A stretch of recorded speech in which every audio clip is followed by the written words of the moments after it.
Alright, hello guys. So I thought I'd take this video to go through the Qoves analysis, the full analysis, and provide to the best of my ability, my unbiased thoughts on the product, which I actually think on the surface level I haven't done it yet, but it looks like a very high quality product. And the second thing I want to be fully transparent about, for those of you who don't know my channel, is that I used to work at Qoves, and now I work on a competitor product, which is FaceIQ Labs. But I don't want that to bias my thoughts on this product at all, so I'm not going to allow it to do that to the best of my ability, right? And it shouldn't, right? If they have a good product, then they objectively have a good product, independent of ours, right?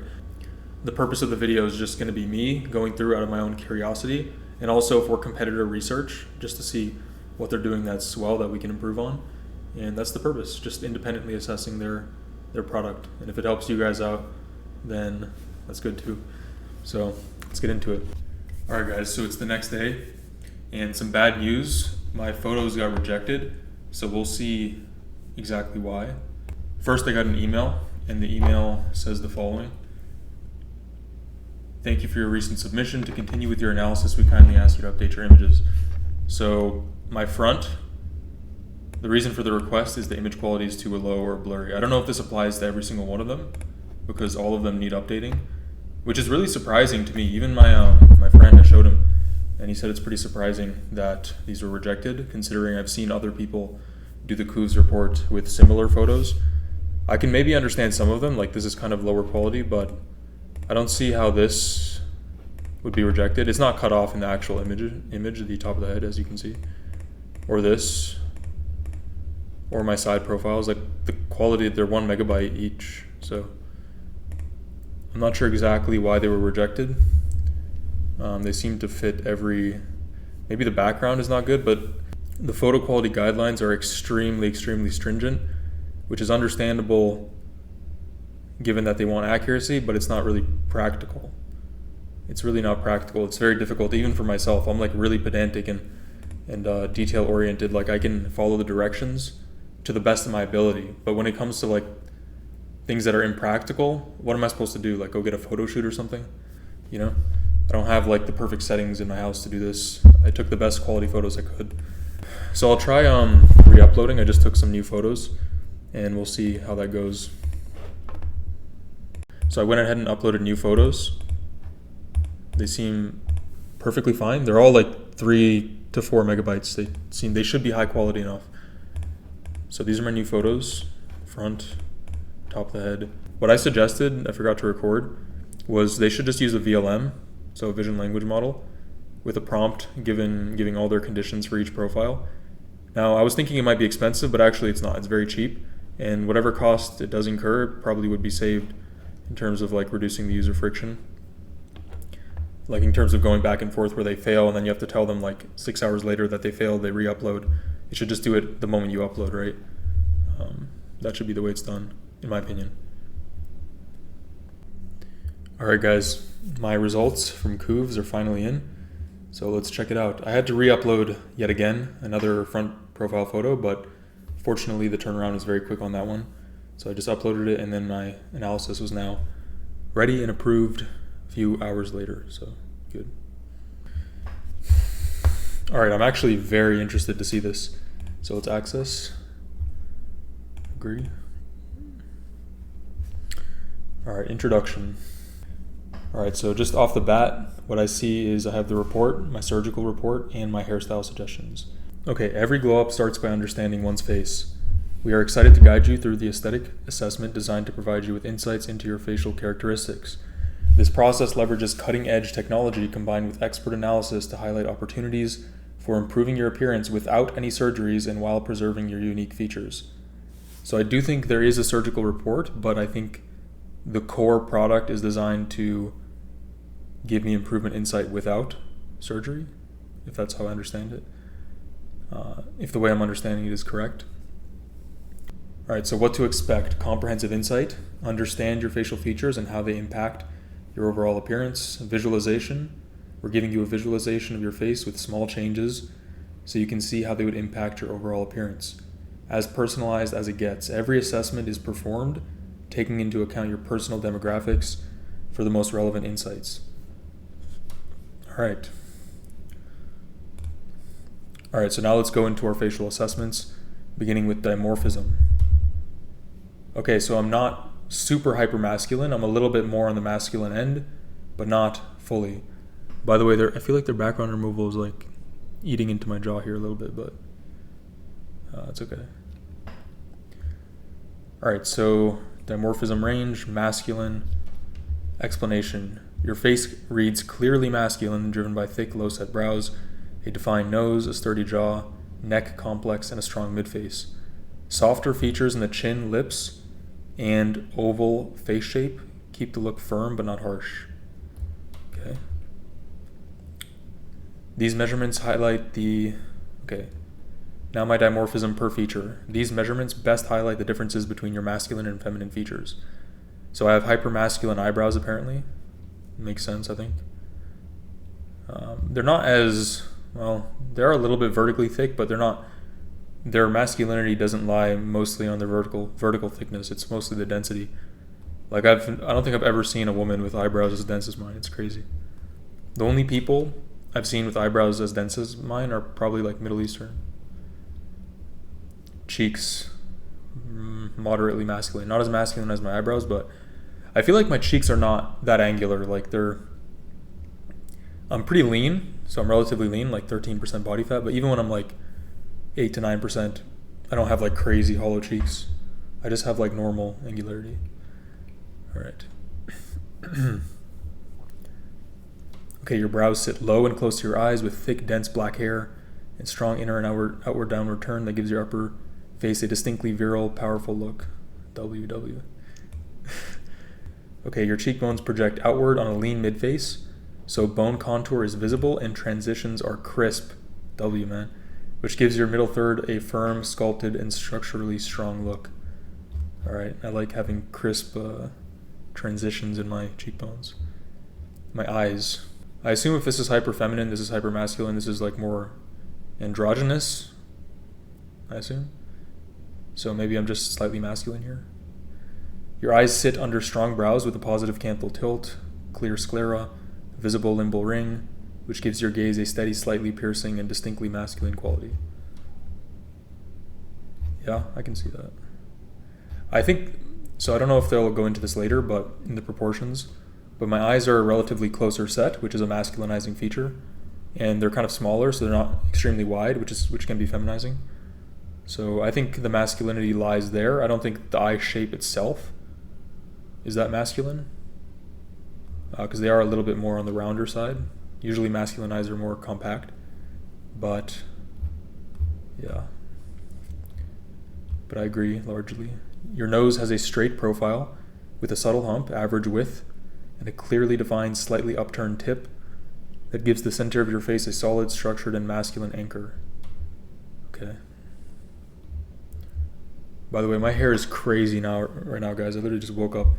It's crazy. Okay, my lips. Your lips have a medium fullness with a slightly fuller lower lip. That's true. A soft M-shaped upper lip.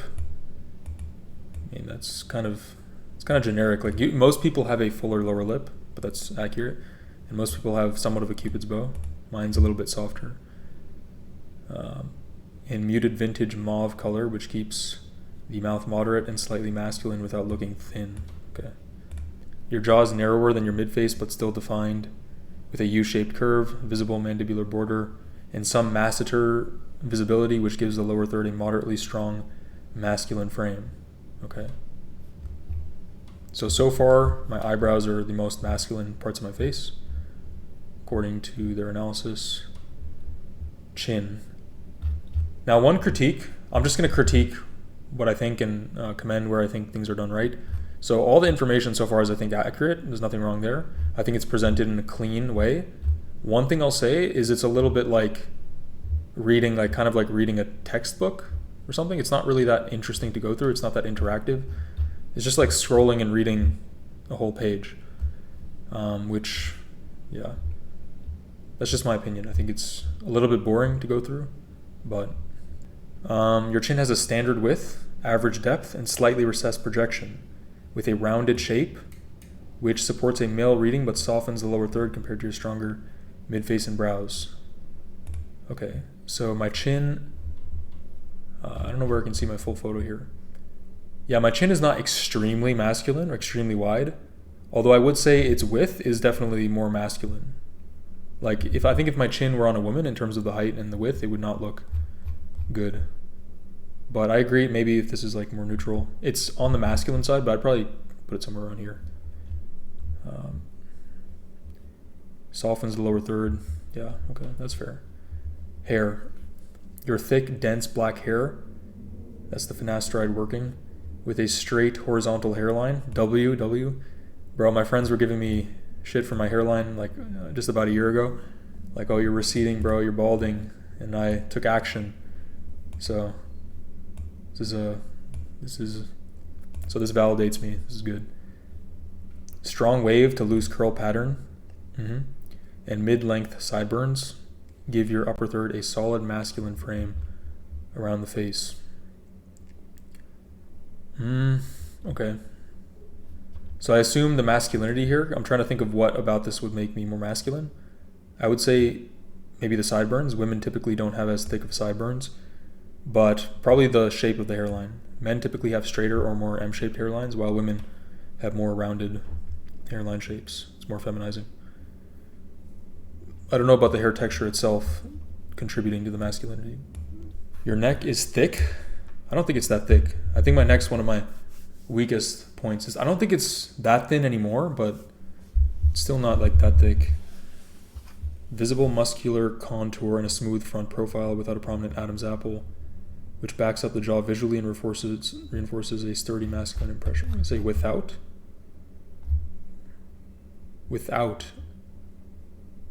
So how does lacking a prominent Adam's apple reinforce a sturdy masculine impression, or is that separate from backing up the jaw? What does it mean to back up the jaw visually? I guess it provides a framing around the jaw. My ears. Your ears are small. That's actually true. That's one thing I've noticed. Rounded and proportionate with attached lobes and a mild backward tilt, so they stay visually quiet and neutral while adding a subtle distinctive touch through Darwin's tubercle. Small changes to your masculinity. This is interesting. So I'm here. More feminine. Let me see if I can discern the changes. So I think it made my lips a little bit fuller, my nose slimmer. My eyes have not changed. I would have made them larger to enhance femininity. My hairline's lowered, rounder, jaw's a little bit slimmer. The neck looks a little bit slimmer, but it's not too noticeable. And then the enhanced masculinity goes in the opposite direction. I think the eyebrows become like caricaturized. Even if they aren't already caricaturized, they become caricaturized here. And then the things go in the opposite direction. So more angular taper here, more angular jaw, wider chin. It's very subtle, but it does make a difference. But I don't think I look good in either of these, so I think I'd probably look better here. I'd look better here, maybe with some extra masculinity around the jaw. Very subtle, but not quite to this extent. So my face reads clearly masculine, driven by thick, low-set brows, a defined nose, a sturdy jaw, neck complex, and a strong mid-face. Softer features in the chin, lips, and oval face shape keep the look firm but not harsh. All right, cool. So that was dimorphism. Pretty good so far. Pretty good. Okay, so there's nothing to scroll here. It's just one page. Prototypicality, which I think is averageness. I think that's another term for it. So averageness is well researched in facial attractiveness literature to contribute strongly to facial attractiveness. But I think averageness encompasses a lot of stuff here in terms of proportions, dimorphism, symmetry, face shape. So it's kind of like a broad umbrella. So I'm not sure, let's see. Average face versus me. I'm quite prototypical. Okay, that's good. My face aligns closely with the average face in structure. So the structure of it, like the proportions and placement, but the brows, jaw, temples, and lips add distinctiveness. Clear, even skin nudges your overall appearance towards the typical, giving you a recognizably individual yet broadly prototypical look. An overview of your proportions. Okay. Facial thirds, pretty basic one. Shorter forehead, standard midface, slightly taller jaw segment. Shift visual weight downwards so the eyes and nose sit centrally, while the chin and mouth occupy more vertical space than in a classical. You technically do not want perfectly even facial thirds, because as a male or a female, you want slight deviation towards your dimorphic group, right? So for men, it favors having a slightly taller lower third, like mine. No glaze, no self-glaze, but that's just an example. So my lower third is slightly taller, which is ideal. If it's just 33% each, it's more gender neutral. Like it's not going to make you look more masculine or feminine, which is fine. That's also very attractive, but then you want other features to make you look more identifiably masculine, right? But in general, all else held equal, you want a taller lower third as a male. And as a female, you want a slightly shorter lower third. The most attractive women have slightly shorter lower thirds. And same for men. So, yeah, 83 in proportionality is pretty good though. All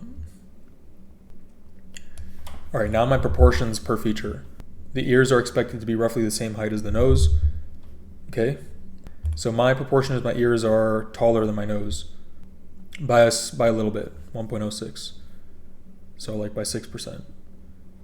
So I think that's pretty good, right? I would say. Orbito-nasal ratio.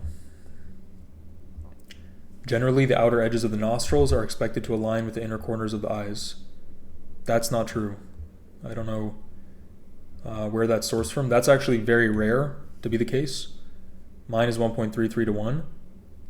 Again, I don't want to reference our own app, but we would never cite the ideal to be 1 to 1 because that's not prototypical. That's not like, most people do not have a ratio like that. So it doesn't look normal or that attractive. The only way that would be the case if you had 1 to 1 would be if you had really wide set interpupillary distance or intercanthal distance here, or you had a very, very slim nose, both of which are not really that attractive, or a combination of the two.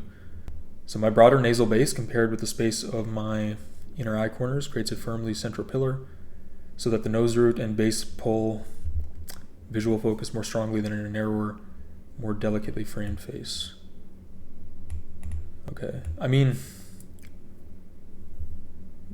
Okay, generally the width of the mouth is expected to be 50% wider than the width of the nasal base. Somewhat true. So they're citing the average around that golden ratio, around 1.6. Again, I would disagree here based on some of the research I've seen and the most attractive male celebrities. For women, I would agree this is more ideal. Women have more delicate noses. My relatively narrower mouth compared with my nasal base lets the nose dominate the lower midface. So the lips and oral commissures read as structurally secondary at rest, with prominence shifting more to the mouth only during a full smile. Okay. These are all the proportions I see. There's only 1, 2, 3, 4. Wow, that's not a lot. And I don't think these are very insightful proportions. Like, these are not the most salient proportions for facial attractiveness. Not even close. And I would think if you want to build a plan or give people insight, you'd want to use the most salient ones. Or just give them a huge quantity of all of them. I know it can be overwhelming to see a lot of ratio values, but I think when offering facial insight, I think it's valuable. But I would definitely say if you were to pick 5, I would not pick these. They did mention my Canthal tilt just with text, right? So I guess they're mentioning more ratios, but in terms of like specific proportions and benchmarks, they aren't showing much. Okay, generally the space between the eyes is expected to be equal to 1 width of the eye. Okay, that's a very standard, like, typical understanding. It's very reductionist. And they understand that, I think, as well. They say generally. But I think if you're doing a precise analysis, you want to stray away from reductionism. I mean, this is meant to be a very, from the way I understood it, if you're spending 400 or something, this is meant to be a very rigorous, clinical, personalized analysis with a human touch. And I feel like I'm getting, so far, a very cookie-cutter thing that a guy could just perform with a ruler in Photoshop or something. Space between the eyes is expected to be equal to 1 width of the eye. Yeah, my eyes are definitely not 1 width, they're a little bit more. And I think it is unideal, but I would say 1 to 1 is not, it's a range. It's not usually a fixed value that is the standard. My eyes are not horizontally long. Your horizontally longer eyes compared with the gap between them. No, my eyes are not horizontally long. It would be the opposite. If I have a greater gap between my eyes and my eye separation, so the proportion relative to the width of my face was more close set, which it is, then that indicates that my eyes are smaller in width, not wider.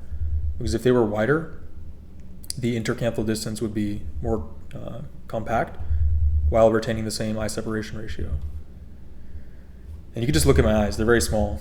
They're like, my eyes are like Chris Hemsworth level small. Yeah, I've always gotten critiques for like having small eyes. They make the eye region feel compact and concentrated, which strengthens your gaze. That's kind of true, yeah.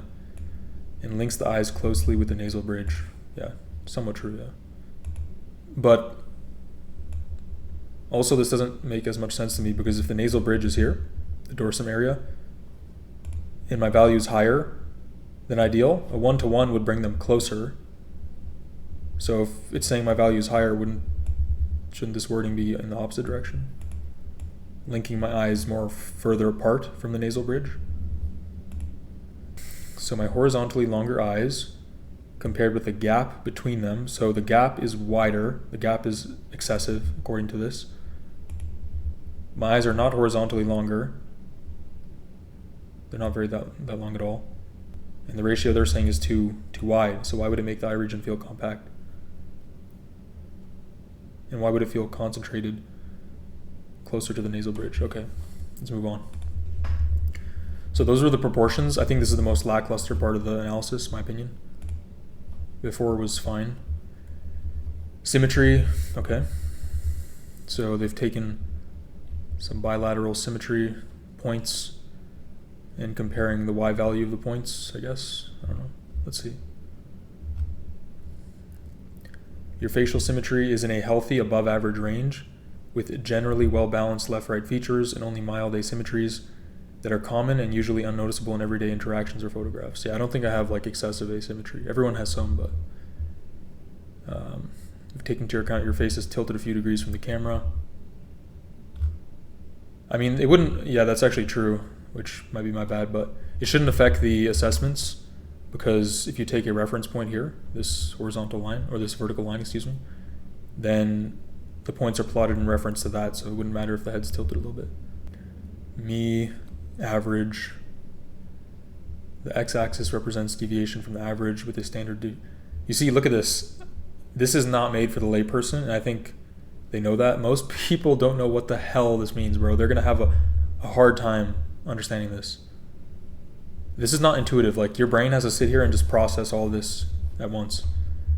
It's not like rocket science, but again, in terms of user experience, it's a little bit more complex. And I think it's unnecessary complexity, because I don't think the information here is that insightful or like deep or robust. It can be presented much more simply. So I'm here, average is here, and deviation from average. So what is this, my pronasal? Are these the landmark names? What are these? I assume these are landmark position names, but I can't click them. So I think is the user just meant to look at this and see that they stray without understanding where exactly? Your facial symmetry is moderate for your age and demographic with mild noticeable left-right imbalances. Acceptable range. Okay, so again, this is redundant. I feel like it already said something very similar here. So all I gather from this, like all the information I as a user can see here, is I have moderate symmetry, moderately good symmetry with noticeable asymmetry, but nothing crazy. But I don't see any specific breakdown. All I see are dots here. I don't see how the dots differ or by how much exactly, where specifically my asymmetry is centralized. I see that this kind of demonstrates that one has more than the other, but I don't know where. Like, what does this mean? Yeah, this is really confusing. I don't know what this means. And what are these numbers? Are these millimeters? Are these degrees? I would assume degrees. And not all symmetry is just vertical positioning symmetry. There's other forms of symmetry as well. Like, you could have, for instance, the same point in terms of Y position, but one side of the jaw could be longer than the other. You could have asymmetry in like the angles formed between features. For instance, like your canthal tilt. So even if the positions of your eyes Like there's no symmetry point here. If they were both equal, then yeah, you'd have the same tilt, but yeah, there's a lot more that goes into facial symmetry than just the vertical positioning of features. Again, guys, I'm giving my very honest, unbiased feedback. I'm not trying to just glaze. I'll glaze where it's due, but yeah, giving my honest feedback. So far, the proportions and symmetry were pretty lackluster in my opinion. All right, now we're moving on to my face shape. This is the last part of the facial assessment category. Okay, an overview of my face shape. We've assessed your face shape as a whole, considering natural variations and facial angles. So apparently I have an oval face shape.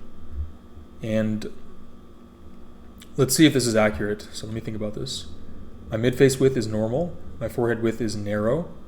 I don't think it's narrow. My forehead width is pretty proportional to my jaw width. A narrow forehead would be like sub 80% of your cheekbone width. I think my forehead width it's normal. It's narrower than my cheekbones, but that's ideal. That's normal. That's how it should be. Lower third width is not narrow. It's probably 90%. I've actually measured this exact picture, so it's 90% of my cheekbone width, which is not narrow. If it were higher, that's still good, but anywhere above like 95%, and that's not good. That's not good at all. So narrow is a relative term, right? It's narrower than my cheekbone width, but to call something narrow is different than saying it's narrower than my cheekbone width. Facial length average, yeah, that's pretty true.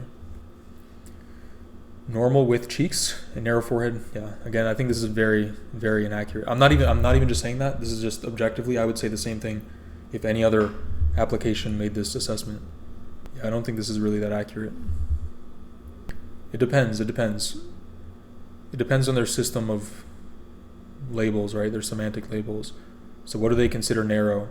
I'd like to know that, right? So maybe they're not actually wrong, because you can have a different standard, you can have a different barometer for what's considered narrow, but I'd like to see that. Just like their proportions here, I'd like to see why, because these are proportions, so this is confusing already to me. So you have proportions here, and then you have proportions here that lie outside of the proportions. Because lower third width is measured between the outer edges, the distance between the outer edges of the zygomatic bones. Or are these not proportions, but just absolute measurements in millimeters? And how would you know whether something's narrow just by an absolute measurement of millimeters? Because it can be narrow relative to something else. But if the mid-face width is normal, then if it's an absolute measurement, I think these should also be normal, since the proportion is normal.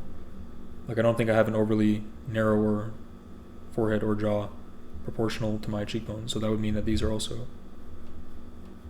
should be normal. Yeah, I don't think I have an oval face shape. Oval would be okay, let's do a rundown of facial shapes, right? So an oval face shape is round by nature, right? That's what an oval is. So it depends what they're considering when they take in their face shape assessment, but look at the oval here. It's not even extending towards my jaw contour. It's literally just a circle sitting in the inside of my face.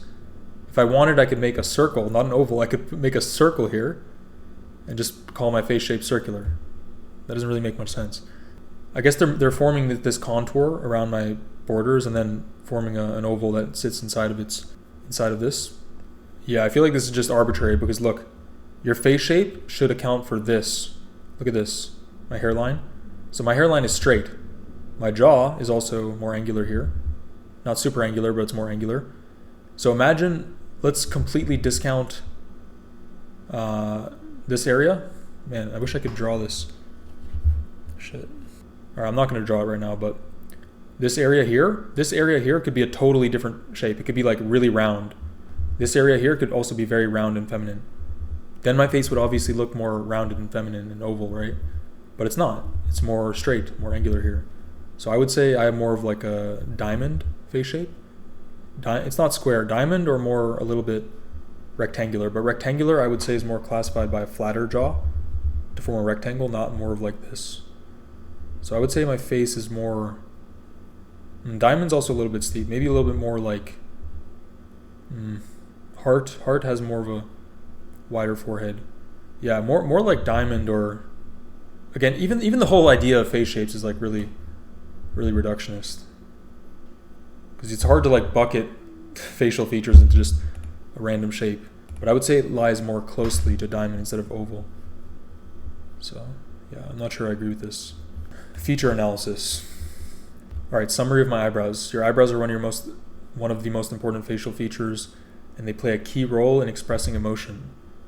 Summary of your eyebrows: low set, upturned, strong, arched, true, moderately higher than average. Oh, the brow peak, okay. Well, this is confusing. It just says moderately higher than average, and you're expected to know like what that is in reference to before you read here. Your brow peak sits higher than typical, giving you a more elevated and alert upper eye appearance without seeming extreme. Cool. 18.4 millimeters. Nice.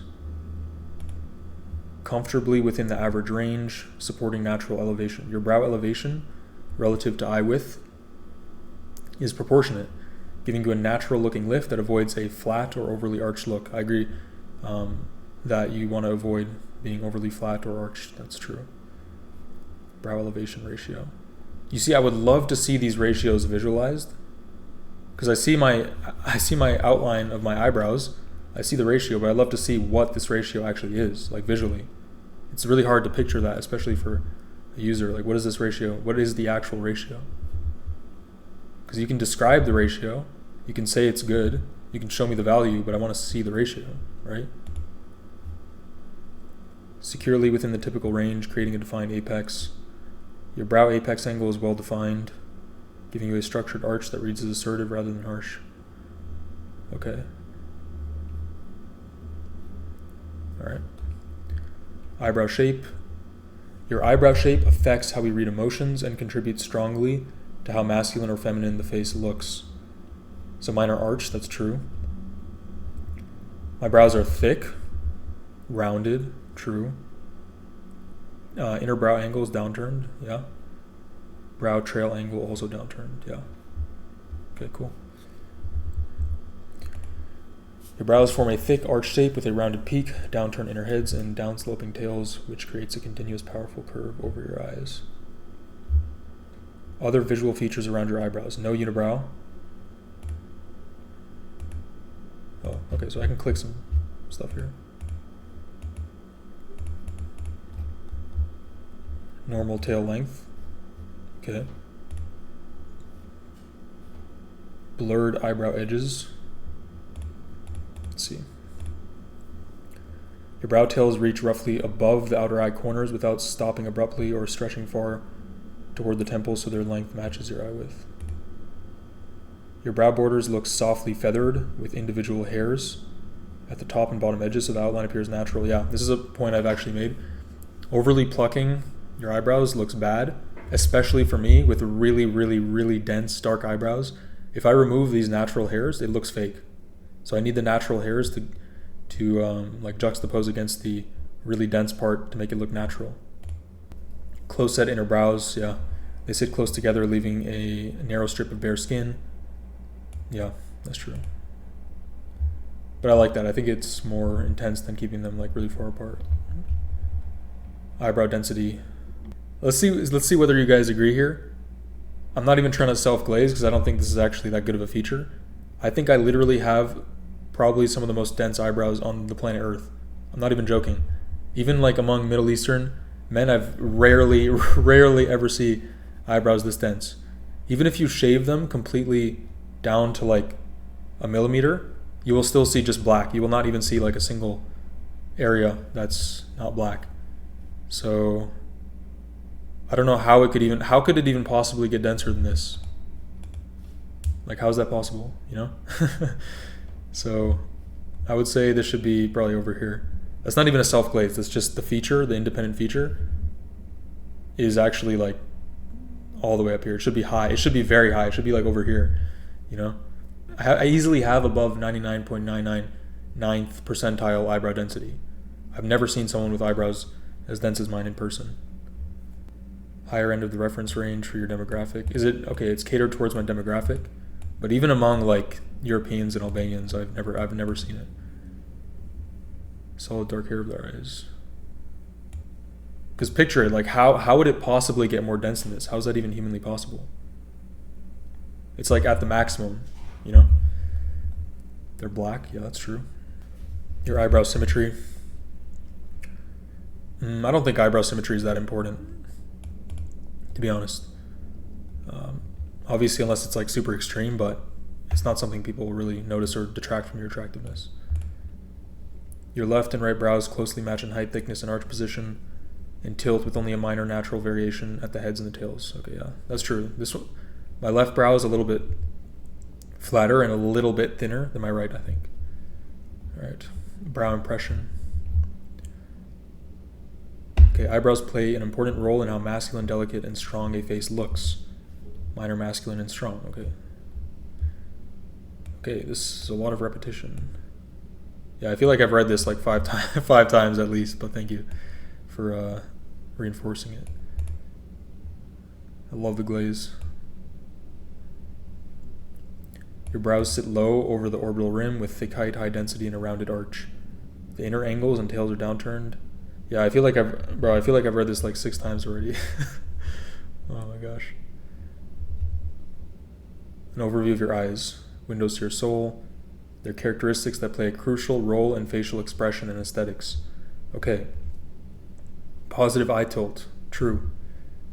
Eyelid exposure, very moderate. Yeah, I don't think I have a lot of eyelid exposure.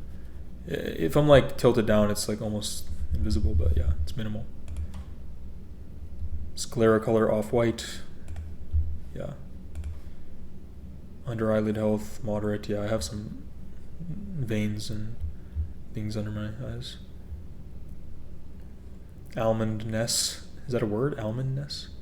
Giving a natural mix of openness and subtle elongation without appearing either too round or too narrow. Eye aspect ratio. Okay.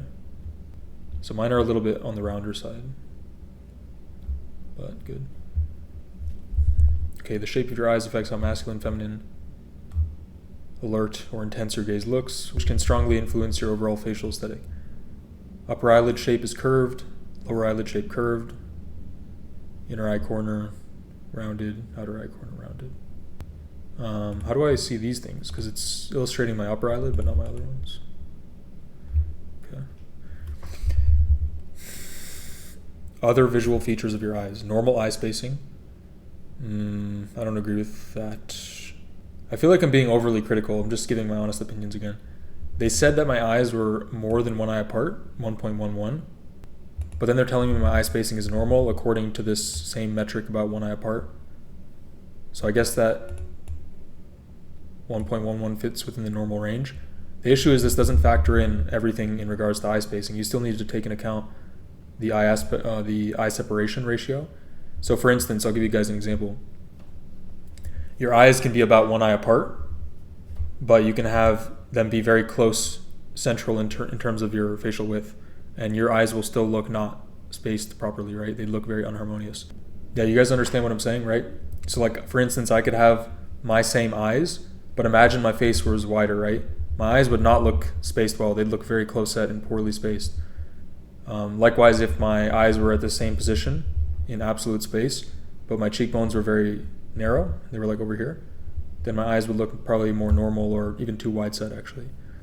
So you understand what I'm saying, right? So this is not the only metric that goes into eye spacing, so I think it's kind of lackluster there.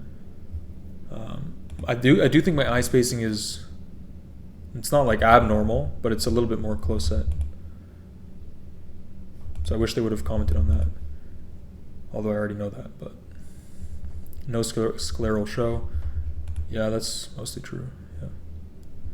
Visible limbal ring. Yep, that's cool. So I'm curious why they have these illustrations here, which are helpful in demonstrating the feature, but they don't have them here when I click here. Iris color is dark walnut. All right, that's cool. Onyx black limbal ring. Yeah, most limbal rings are black, so yeah.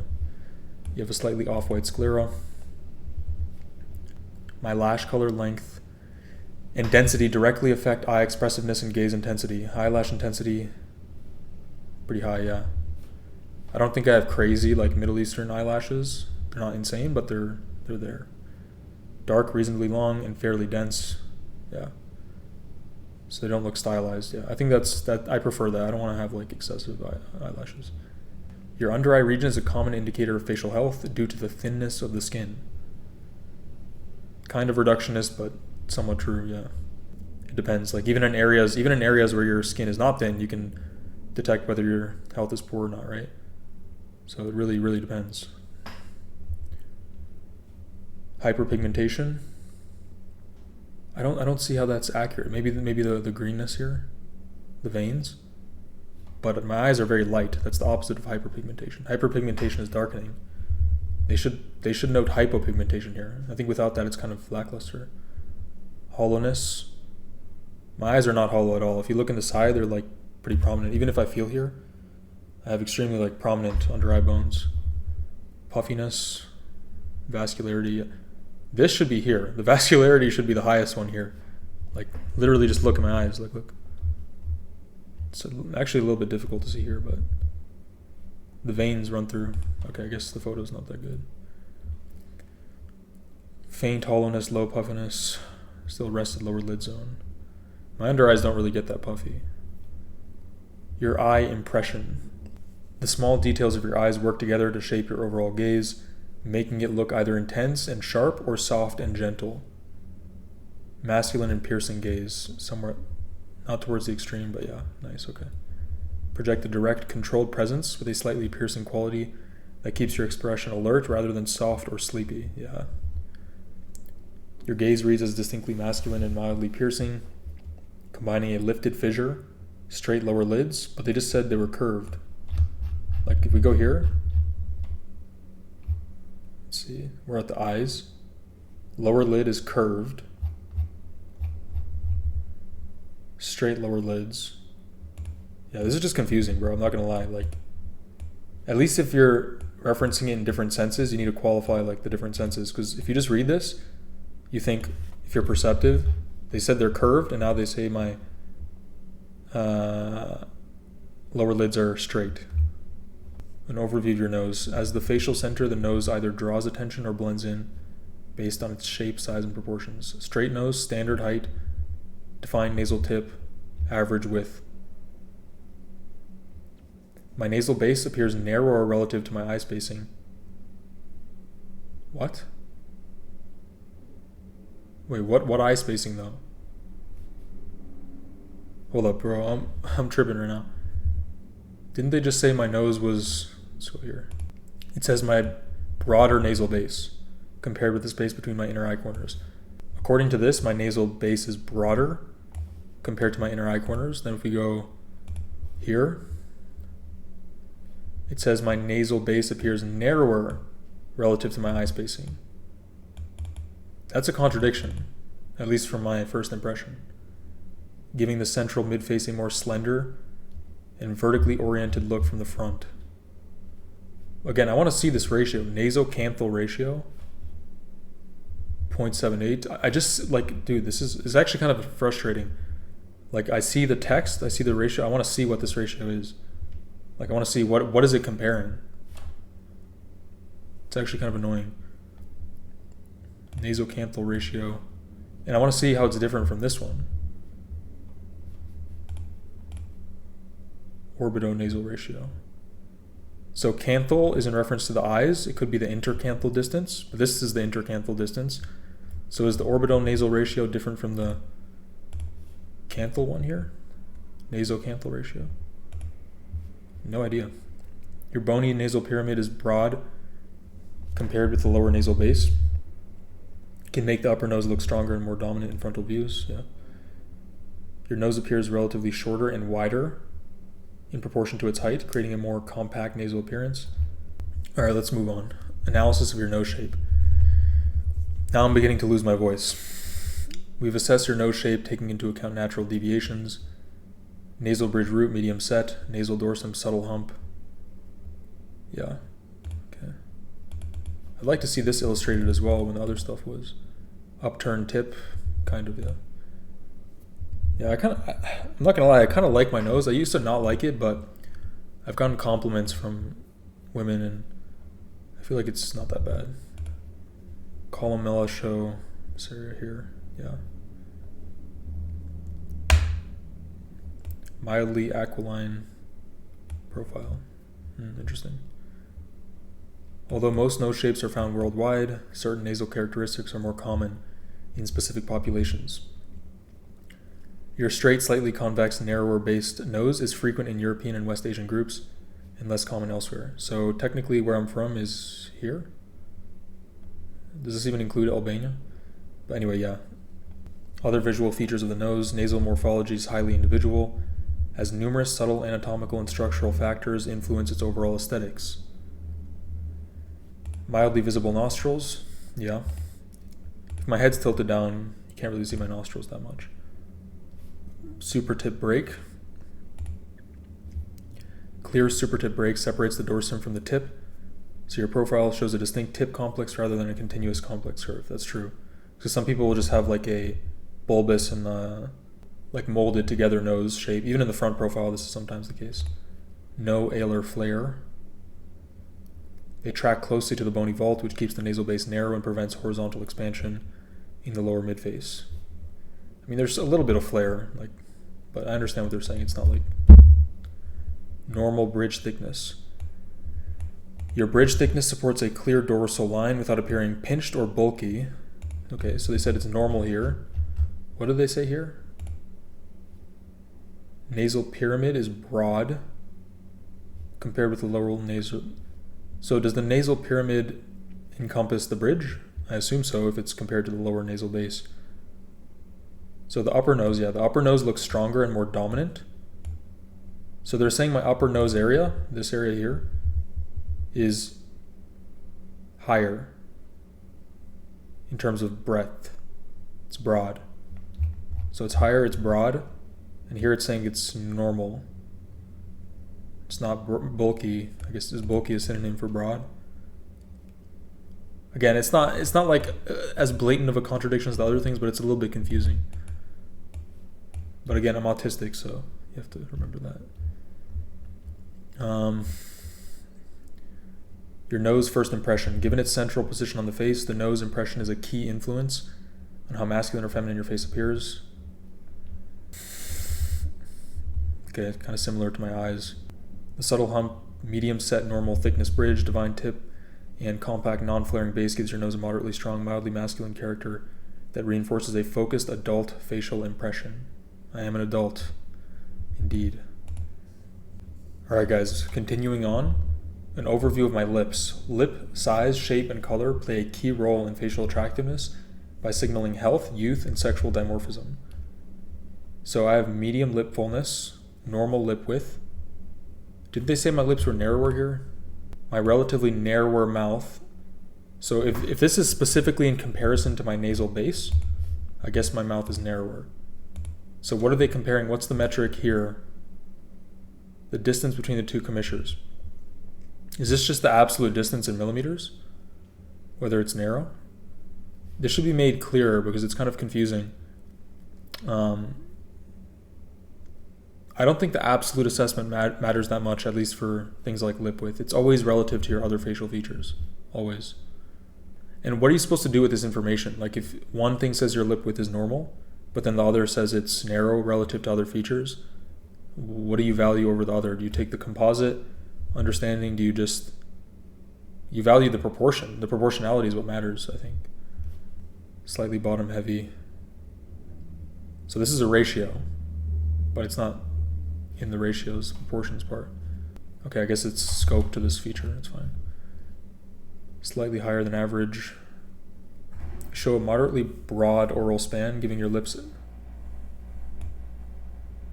What? So is the oral span the width of the mouth? Because one says it's normal, the other says it's narrow relatively, and this is saying it's broad. A fuller lateral presence than can make the lower third of your face appear more expressive and assertive without seeming disproportionate. Alright. I feel like I'm getting conflicting insight. Like, I'm reading it, I don't know what to do with the information. You have a proportionate philtrum that supports a natural transition from nose to upper lip, helping your upper lip look neither overly short nor excessively elongated in the frontal and profile views. Okay. Define Cupid's bow with a moderate central dip, giving the upper lip a structured yet not overly sharp contour that reads as refined rather than flat or exaggerated. Yeah. Cool. So I assume that's this angle here. Your lip shape.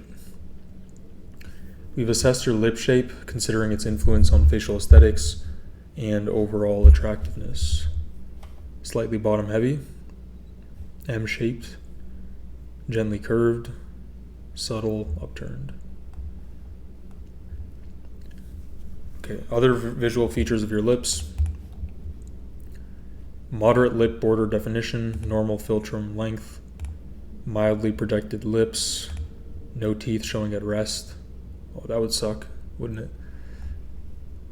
Your teeth stay covered when the lips are at rest, which signals a competent lip seal, and relaxed closure without muscular strain. Yeah, I feel like my lips are relaxed. Your lip color is brick dust. Bro, brick dust is a hilarious color. Oh yeah, it said a vintage mauve color. Okay. I guess that's the same as brick. My lips are brick color, guys. Muted vintage mauve range, yeah, okay. Which gives a soft rose brown tone that integrates easily with your neutral warm skin and avoids high contrast or a cosmetically enhanced look. That's good. It's good to hear. Analysis of your lip texture. Smooth lips signal youth and vitality, while dryness reduces perceived health. Your lips look mostly smooth with fine vertical lines. The matte, slightly dry surface softens reflections and slightly reduces how plump the vermilion appears. Plump. Okay, that's pretty good then. Analysis of your lip fullness. The overall fullness of your lips, along with the ratio between the upper and lower lip, plays a significant role in shaping your facial aesthetics. 58. Yes, that's true. The lower lip is expected to be more full than the upper lip. It's pretty normal. Okay.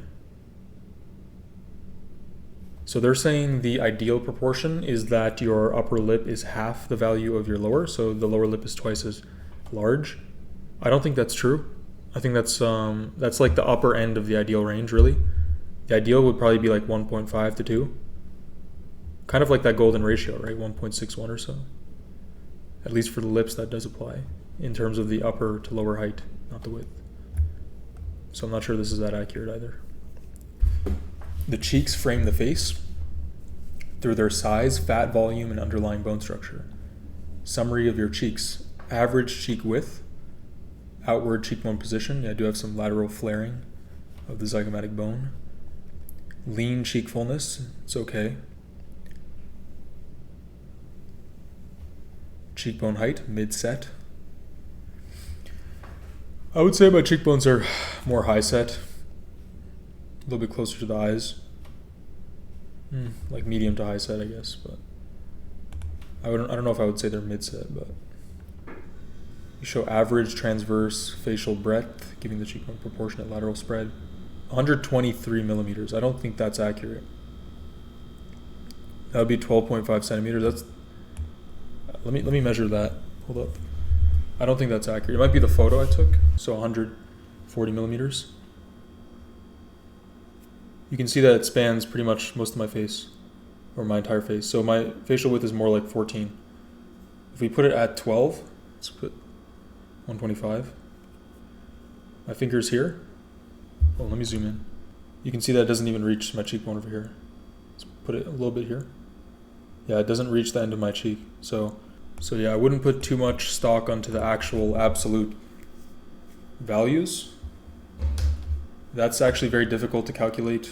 It's not that difficult actually, but it's not something I would expect to be that accurate. And they're saying that this is normal. I would say normal is more over here. That's pretty narrow. 125 is not that. I wouldn't say that's that normal. And again, I'd like to see these values illustrated on the face. Otherwise, like, you understand this is not as straightforward for people that don't have prior knowledge of this stuff, like transverse facial breadth.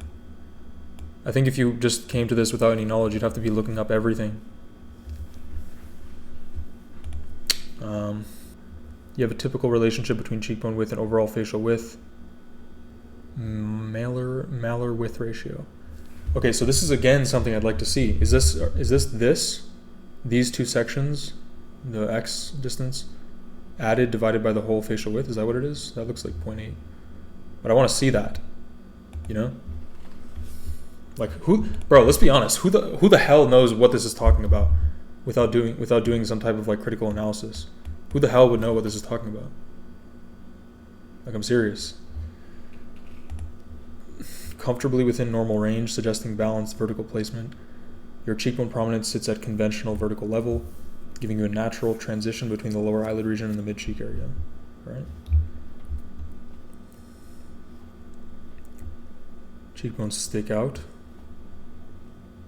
Limited forward. Yeah, I don't have that much forward projection. It's alright, it's not crazy. But laterally they are more prominent. You can see.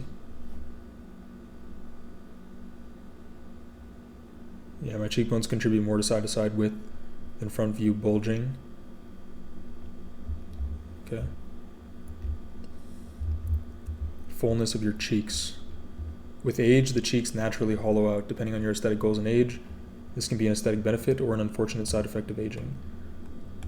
Yeah, I think I want a little bit more hollowness, but nothing crazy. Okay, I would say, yeah, this is pretty fair. Pretty good. Your cheek fullness score indicates lean but not sunken volume. Is it a person that's labeling this? I assume so. I don't know. I don't know how their analysis works fully, because they emphasize the human touch, but obviously some of the stuff is automated, like proportions, right? They're not like manually sitting there and calculating proportions. So I don't know if this is automatically detected or done by a human. Visual impressions of your midface. The width and height of the midface strongly influence whether a face appears more dominant or gentle. Your midface shows average structural breadth. Bro, why is this measuring like all the way up here? This is such a strange angle. Is it because my photo's kind of not? But then you just standardize the measurement to be with the points. The way the lines should be measured are relative to one another. They should be perpendicular. One shouldn't be going like this, even if the face. But yeah, the line should be normalized for any photo position that's semi-frontal. So I don't know about that. Yeah, this is not accurate at all. Like, not at all. I'll give you an example. Not to compare, but just to display the ratio without having to do it in Photoshop. Okay, so this is the same photo. Facial width, 1.89. Let's go. So if you see here in the same photo, 1.89, notice the cheekbones go this way and the line is perpendicular, the vertical line, versus here. Yeah, this is a strange, I guess they're not even taking it towards the middle brow position. They're measuring the glabella here. Evaluation of my under eye support. High cheekbones naturally frame the bony eye socket. Your cheeks sit close under the lower eyelid, so they shorten the under eye distance and keep the tear trough shallow, which will reduce early hollowing in photos and real life. Your cheeks have average width, outward oriented zygomas, mid-set height. Now we're going to continue with the jaw. So an overview of my jaw. By the way, I've been speaking all day today, like nonstop. It's too much. My voice is becoming like fainter. The jaw is the most sexually dimorphic facial feature, shaping overall structure and influencing aging. Yeah, I would say it's a toss-up between the jaw and the eyes. Both are very sexually dimorphic. The eyes are hyper dimorphic because of the brow region, which is one of the most dimorphic features. The jaw is arguable, but yeah, it's definitely up there. Mild definition. Jaw width, narrow. Jaw shape, U-shaped. U would be like, okay, I guess. But a U-shape doesn't account for the angles here, the tapering. 130 degree. See, again, this is something that I'll just critique, which is that it says jaw angle, it describes the angle, but doesn't show it, at least yet. Let's see. Measure from the jaw's outer corner, the gonian to the chin to the menton. Gonian to the menton. So we have gonian, menton. Is it measuring from the side?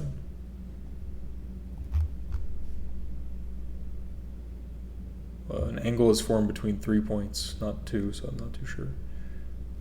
But I think I understand what it's saying. Your jaw shows typical vertical prominence, giving you a standard degree of lower face definition when viewed from the front. Frontal jaw rise. You see, this is actually an interesting angle I haven't seen. I think is it this one? Yeah, I think it's this. It looks like 62 degrees. So this is the frontal jaw rise. Apparently, does it extend to the neck and the upper portion of the jaw at the subnasal, the bottom of the nose, from the ear. So it measures how vertically prominent my jaw is. So it's pretty normal. Your jaw appears proportionally broad. So this is about the width. But it just said it's narrow. So this is the thing I would nitpick, which is narrow is typically not a good semantic label. I just want it to be proportionate. Like here it's saying it's proportionally broad. Yeah, it says a solid but not overpowering lower facial presence from the front. Whereas a narrow jaw would probably be the opposite. It'd be a weaker presence, right? But this is the jaw width measured in millimeters, which again I think is inaccurate. 111, 112 is probably a little bit narrower than it is if my cheekbones are like 13 to 14 centimeters. Anyway, let's move on. All right, your jaw shows a typical inclination. So the jawline appears neither overly flared nor overly compressed in the frontal view. Flared or compressed, okay. Again, I'd like to see this angle, exactly what it is, because there are a lot of different angles out there. So just saying it doesn't really, I don't know. At least for someone like me that is very curious about these angles, I think I would like to see them, you know. Your face has standard overall width, giving your jaw and cheek region a normal lateral spread without appearing unusually narrow or wide. Hold up. Bro, I'm so confused right now. I'm genuinely retarded. I'm sorry, I'm literally retarded. So please excuse me. Okay, so this is about the jaw breadth. Breadth, is that equivalent to the width in this case? Like what would the breadth be measuring here? This is again, it might be stupid, but this is where I'd like to see it. It would make it more intuitive and easy to understand. Width, and then this is the width. So how are these different? Your face has standard overall width. Oh, this is my face. Facial width. What does it have to do with the jaw, though? And it says my jaw doesn't appear narrow or wide. Unusually narrow or wide, but it says here it's narrow. So I guess it's usually narrow. The frontal jaw angle measured from the gonian to the menton determines how inclined or flat your lower third appears from here to here. U, average white. What the fuck is this? What does this even mean? This is the jaw contour? What is this, bro?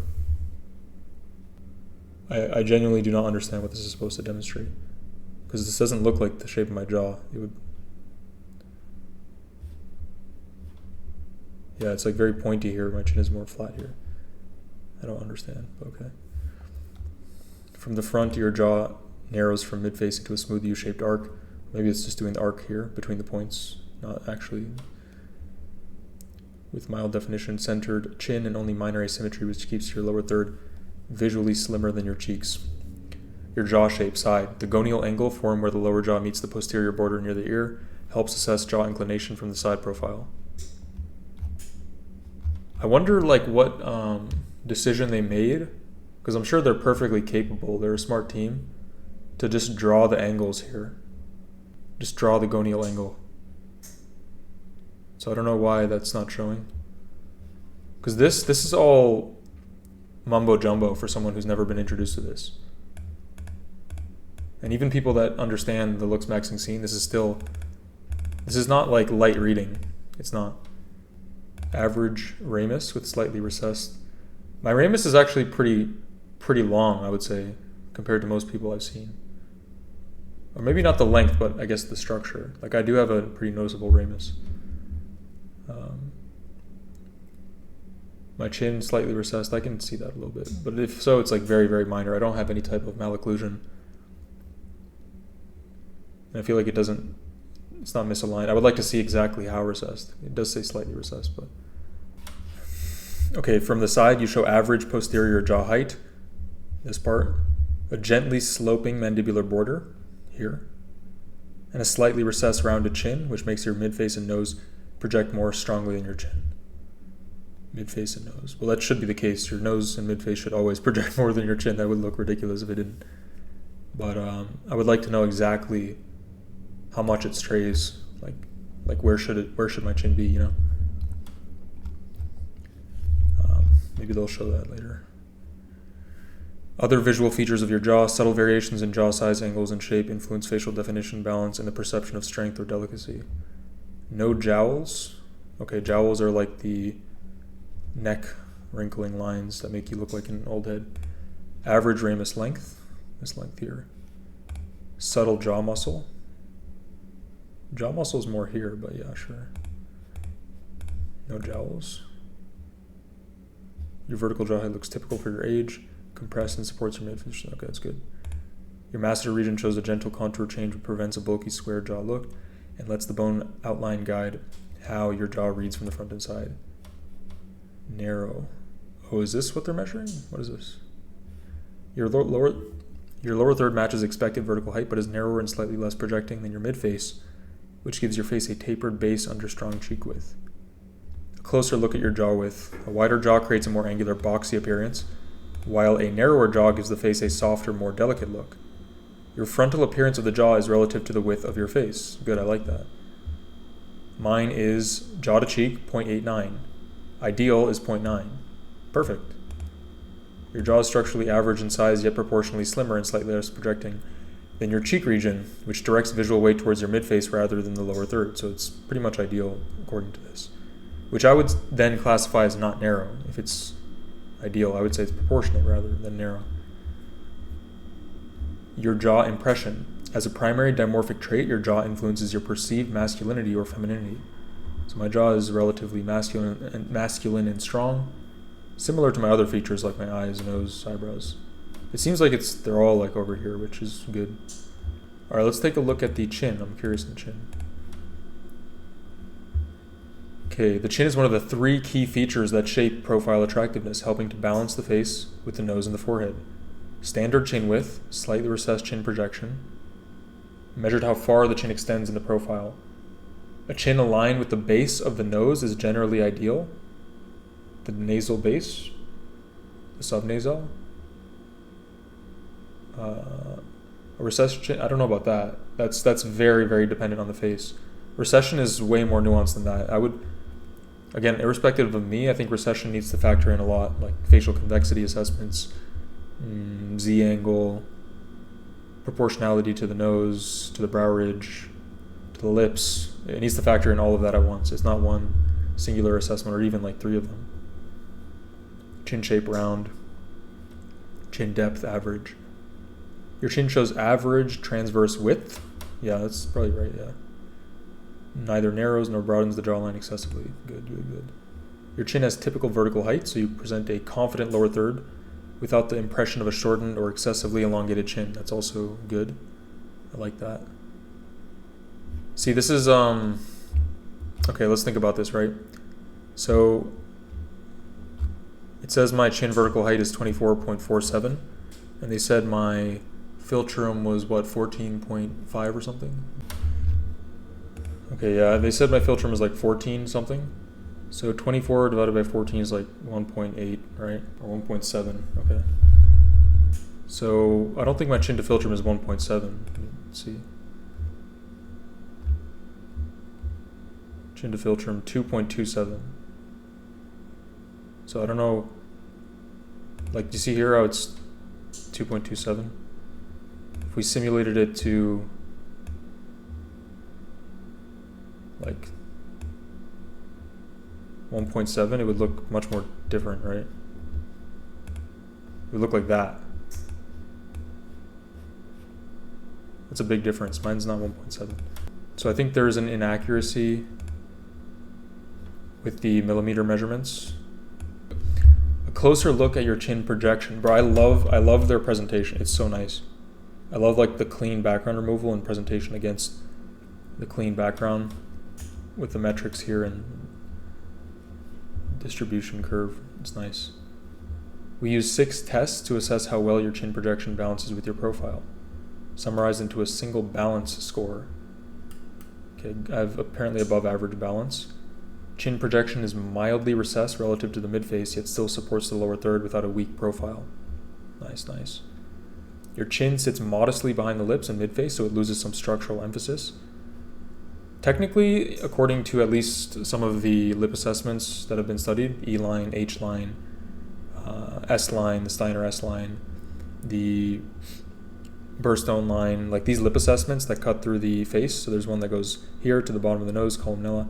The Burstone line cuts through here into the bottom of the nose base, and the lip should project past it. The E-line projects here. There should be some distance here, like 2 millimeters, 4 and 2 millimeters. It should be like a 2-to-1 ratio. So the lip should always project past the chin. That just makes a more aesthetic profile. Otherwise, you get a little bit of a flatness in the mouth area. And the upper lip should always project a little bit more as well to have a more projected midface, but all within reason. It's a little bit more masculinizing to have the chin be more in line with the lips, but yeah. Okay, good. The proportions of your chin. Chin height is a key dimorphic trait. A taller chin looks more masculine, while a shorter chin gives a softer feminine look. The height of the chin is expected to be in proportionate thirds to the upper lip height. Okay, interesting. So is this from the mental sulcus, like the dip in the chin and between the chin and the lip? Ideal proportion 1.4, my value 1.25. Yeah, which means my chin is a little bit shorter than it should be. Chin occupies less vertical height than the upper lip and the philtrum. So the upper lip segment visually leads the lower third instead of the chin dominating. That's interesting. Yeah, this is the chin portion, right? This is the actual anatomical chin portion. But from the front, you also have to factor in this height. That would be the vertical height of the chin. And this is how the chin is kind of assessed in real life in terms of its vertical height. It's this whole section here. So technically it's not shorter than this part, like overall, but I can see, yeah, this part is not as tall, yeah. So ideally my chin would be maybe over here. Your chin impression. The chin shapes facial dimorphism. A smaller chin looks more feminine. Okay. Yeah, so my chin is more slightly robust, not overly masculine or feminine, but slightly leaning more masculine. Okay. Your rounded standard width chin with moderate height gives a gently masculine impression that avoids both delicate and heavily rugged extremes. Okay, nice. Hair, I'm really interested to see this one. Narrow temples, medium volume, high density hair, straight hairline shape. You show a mildly broader temple span, giving you more room for hairstyles that emphasizes lateral volume, while keeping frontal styles relatively easy to manage. Okay, again, I'm very confused here because it just said my temple width is narrow, then it says my temple broadness. I have a mildly broad temple span. So is the temple width different than the temple span? And if so, how do I see that? I don't get it. Okay. Comfortably within the typical range. You have a moderate vertical hairline position, allowing versatile styling from the lower fringe. Looks to styles that expose more forehead without appearing excessively long or short. Okay. Moderately open compared with average. You display a gently open temple contour, which supports hairstyles that taper around the sides without making the upper face look too flat or too sharply recessed. Temple mound angle. Yeah, I have no idea what this angle is. I don't know what it looks like. I don't even know where to begin, where it'd be drawn. Interesting. Maybe I'm missing something. Maybe I should be clicking something. I don't know. Your hairline shape. We've assessed your hairline shape taking into account natural deviations in facial pose. Straight, low hairline with minimal temple recession. Bro, that's music to my ears. Thank God I'm not balding, guys. temple recession, widow's peak absence, slightly rounded, frontal eminence flat. Nice. No crown whirl. Mid-length sideburns, yeah. I try to keep them. I don't usually like to trim them too short. No visible baby hairs. No hair parting. Depends on the hairstyle, yeah. You wear your curls without a fixed break, so wave groupings break the hair into soft separations, which avoids visible scalp lines and keeps weight spread evenly across the top. Yeah. My hair color is raven black. Yeah. Color plays a crucial role in determining contrast with your complexion and highlighting facial features. Okay, so I seem to have like darker browns, some lighter browns here. Your raven black shade forms a solid dark frame around your relatively short forehead, which strengthens the visual impact of your brows and eyes in the upper third. Okay, nice. Yeah, that's interesting. The proportion of your forehead. Okay, so it's talking about facial thirds again. It's saying my forehead height to mid-face height is 1:1, and ideally it should be slightly less. Low straight hairline and shorter measured forehead height compress the forehead visually. So dense curls quickly take over the vertical space of the upper third. Hold up. This is interesting. Forehead height, my forehead height is equal to my mid-face height, according to this. The ideal is to have the forehead be less than the mid-face height. Alright guys, editor CA here. I just realized something while I was recording this, which is in the proportions. Notice here it says my upper third is smaller than my middle third, 0.34 and 0.3. But then when you go to the forehead and go to the hair, notice it says my forehead is equal to my mid-face height. And it's the same proportion. It's this angle here. And let me show you this. Same points. Trichion here. Trichion, hairline. Glabella taken at that point. Glabella taken at that exact point. Subnasal taken at that exact point. Or the nasal base. Nasal base. I mean, to be quite frank, this is such a blatant oversight, it's difficult to lend any credibility to the rest of the analysis.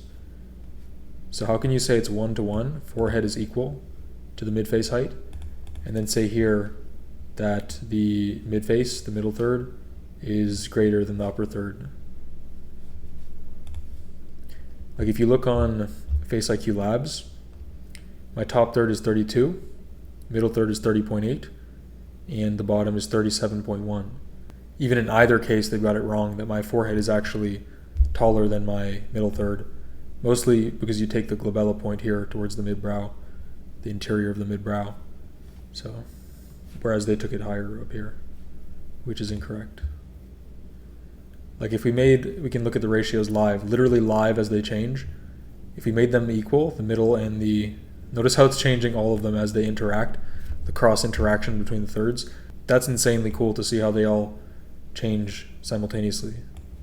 This is what the top and the forehead would look like if they were equivalent, versus mine, which is a little bit taller. See? Which means that my forehead is 0.05 too tall. So my forehead is too tall according to this, but they've said it's a short forehead before, and my shorter measured forehead height. So my forehead should be equivalent to my mid-face height. The ideal is for it to be less than my mid-face height, which means then it's too tall, right? It's not short. Interesting.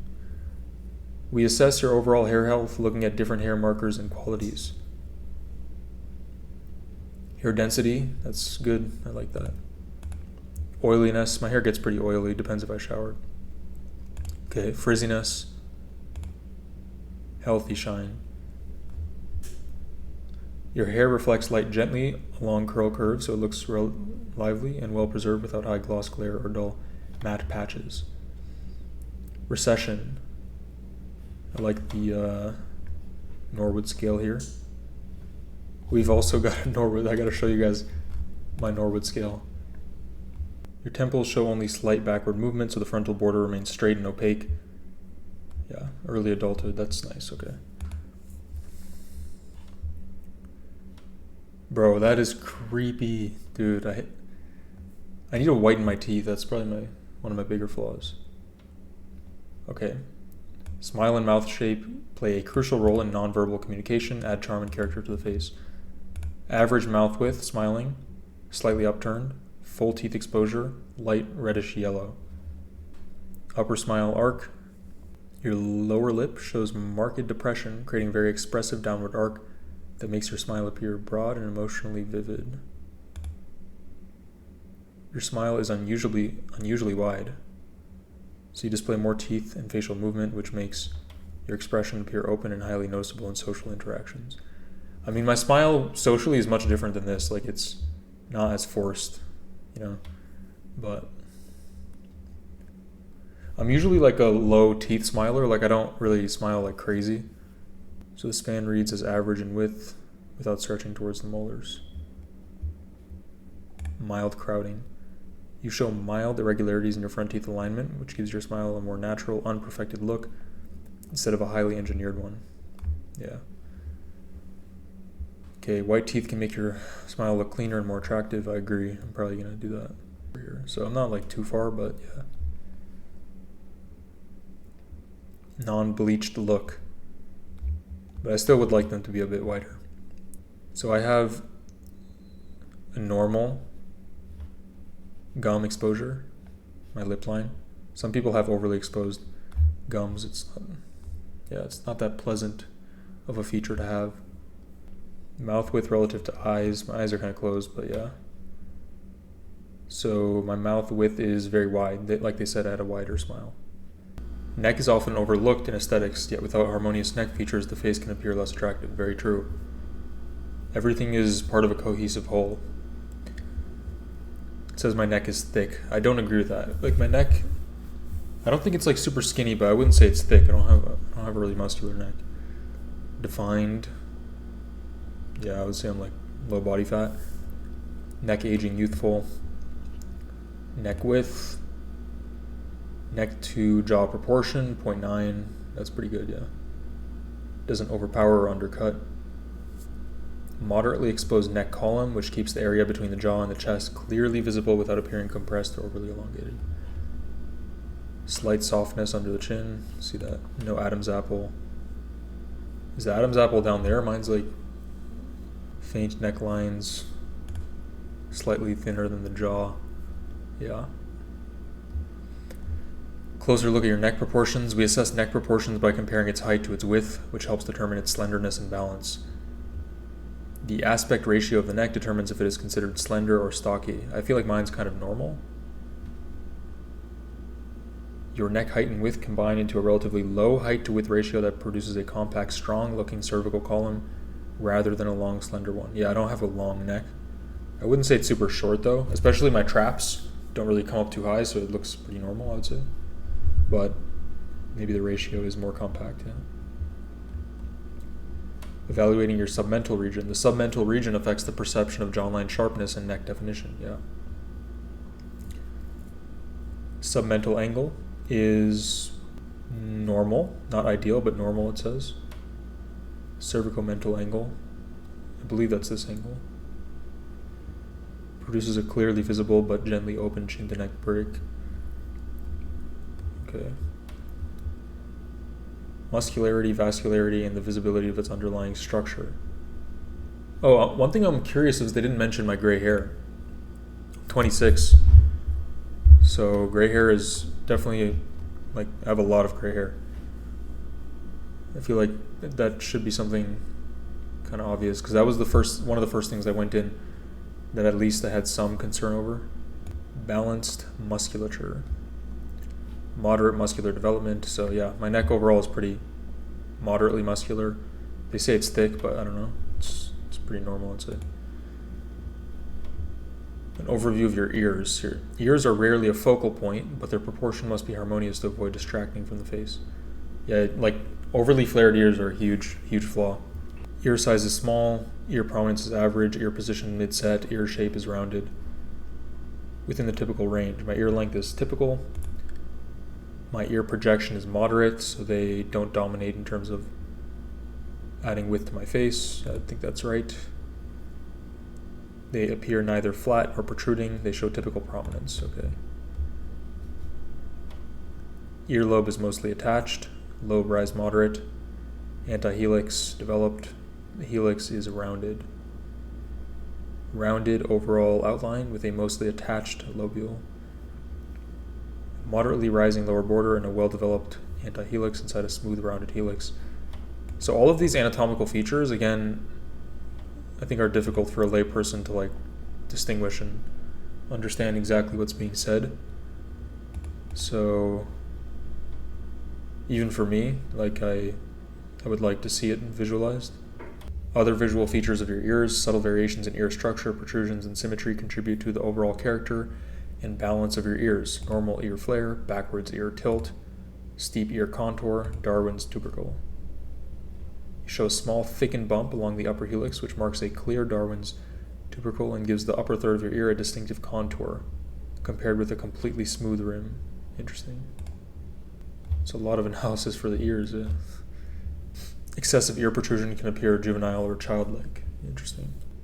Partially obscured by hair and a slight backward tilt, so only the outer third is obvious from the front, which keeps their visual impact secondary to the eyes, nose, and brows. So my ear exposure, according to this, is too much relative to the ideal, but it might be the photo angle. My ears are very unprojected and like laterally and in size. I have very like small ears. I've always noticed that. Evaluating your ear projection. Ear projection refers to the distance the top of the ear extends from the side of the head, affecting facial balance, aesthetics. Yeah. So mine is 24.7. All right, skin. This is one of my focus areas that I'd like to improve. I'm actively improving it with tretinoin. So skin is the most prominent feature of the face, making it highly visible. While flawless skin often goes unnoticed, poor skin quality can quickly detract from overall facial aesthetics. Neutral warm skin tone, undertone, minimal skin blemishing, yeah, some. Slightly uneven skin tone, yeah, I do have some redness and hypopigmentation. It's not like an even skin tone. Slightly textured. My overall surface roughness is low, so most areas feel smooth to touch. Your skin shows increased oiliness, especially in the T-zone, so this area, forehead and here, which gives more shine and raises the risk of clogged follicles and inflammatory blemishes in those areas. Higher than the normal homogeneity range, indicating more visible variation across the face. So my skin tone and texture vary across regions. Yeah, I noticed that. My upper face is like more normal skin, but the lower face and under eyes are patchier with different texture. That's very true. So that's good. We analyze the average predicted depth of wrinkles along the face. Wrinkle depth. Me. So I have very minimal, I guess, in the inner and outer corners of my eyes. Bro, I'm not gonna lie, this is kind of confusing. Again, I'm retarded, but this is like, definitely have to think, and my brain is turned off this late at night. 0.12 millimeter wrinkle depth in my nose. Where is it looking specifically here? What is it reference to the outer and inner corner? Like, is that the nose? So why does it illustrate for the under eye but not these ones? Or does it? Yeah, I'm curious what this means. What does this mean? Nasolabial folds remain soft without etched lines. Your skin's potential blemishes. Regions of your skin tone that have or are prone to outbreaks and spots. No blemishes on my forehead. None on my nose. None on my under eyes. None on my cheeks. Or what's this? Or my cheek. Oh, you have to drag this? That's not very intuitive. Chin, I have 3 papules. Clearer skin than about 59% of your demographic. Yeah, I'm getting some acne breakouts, but Your chin carries 3 inflammatory papules with surrounding redness and marks, making it your most congested region and the main contributor to localized roughness and uneven tone. A deeper look at your pores. The skin is the most prominent feature of the face. Is this not just repetition?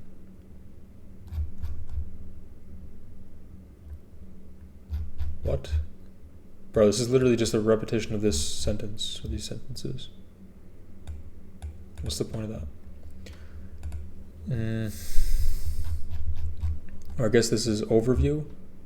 Wrinkles, blemishes, pores, and then they suddenly decided to repeat this, I guess. Forehead, nose, okay, pores. These are micrometers, I think, 480 micrometers. So I have large pores in my nose, is that right? No. Pore size in the forehead is smaller than about 54% of your demographic. So it's smaller than 54%, but it's large. Oh. Average pore size.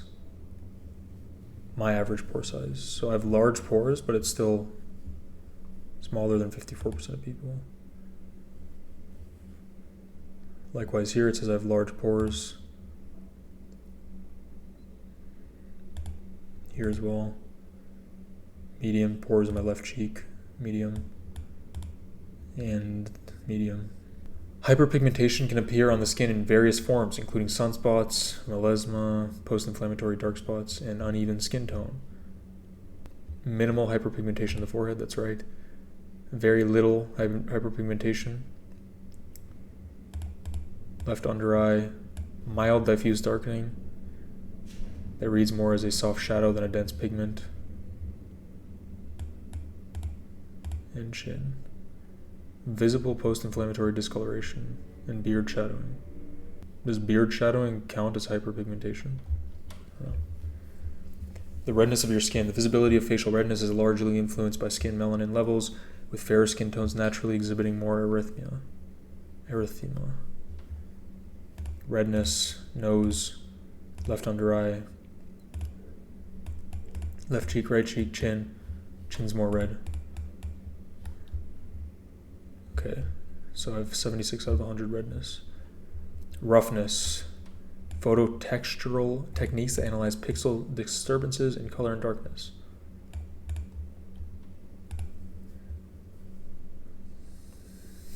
So my skin is not that rough here.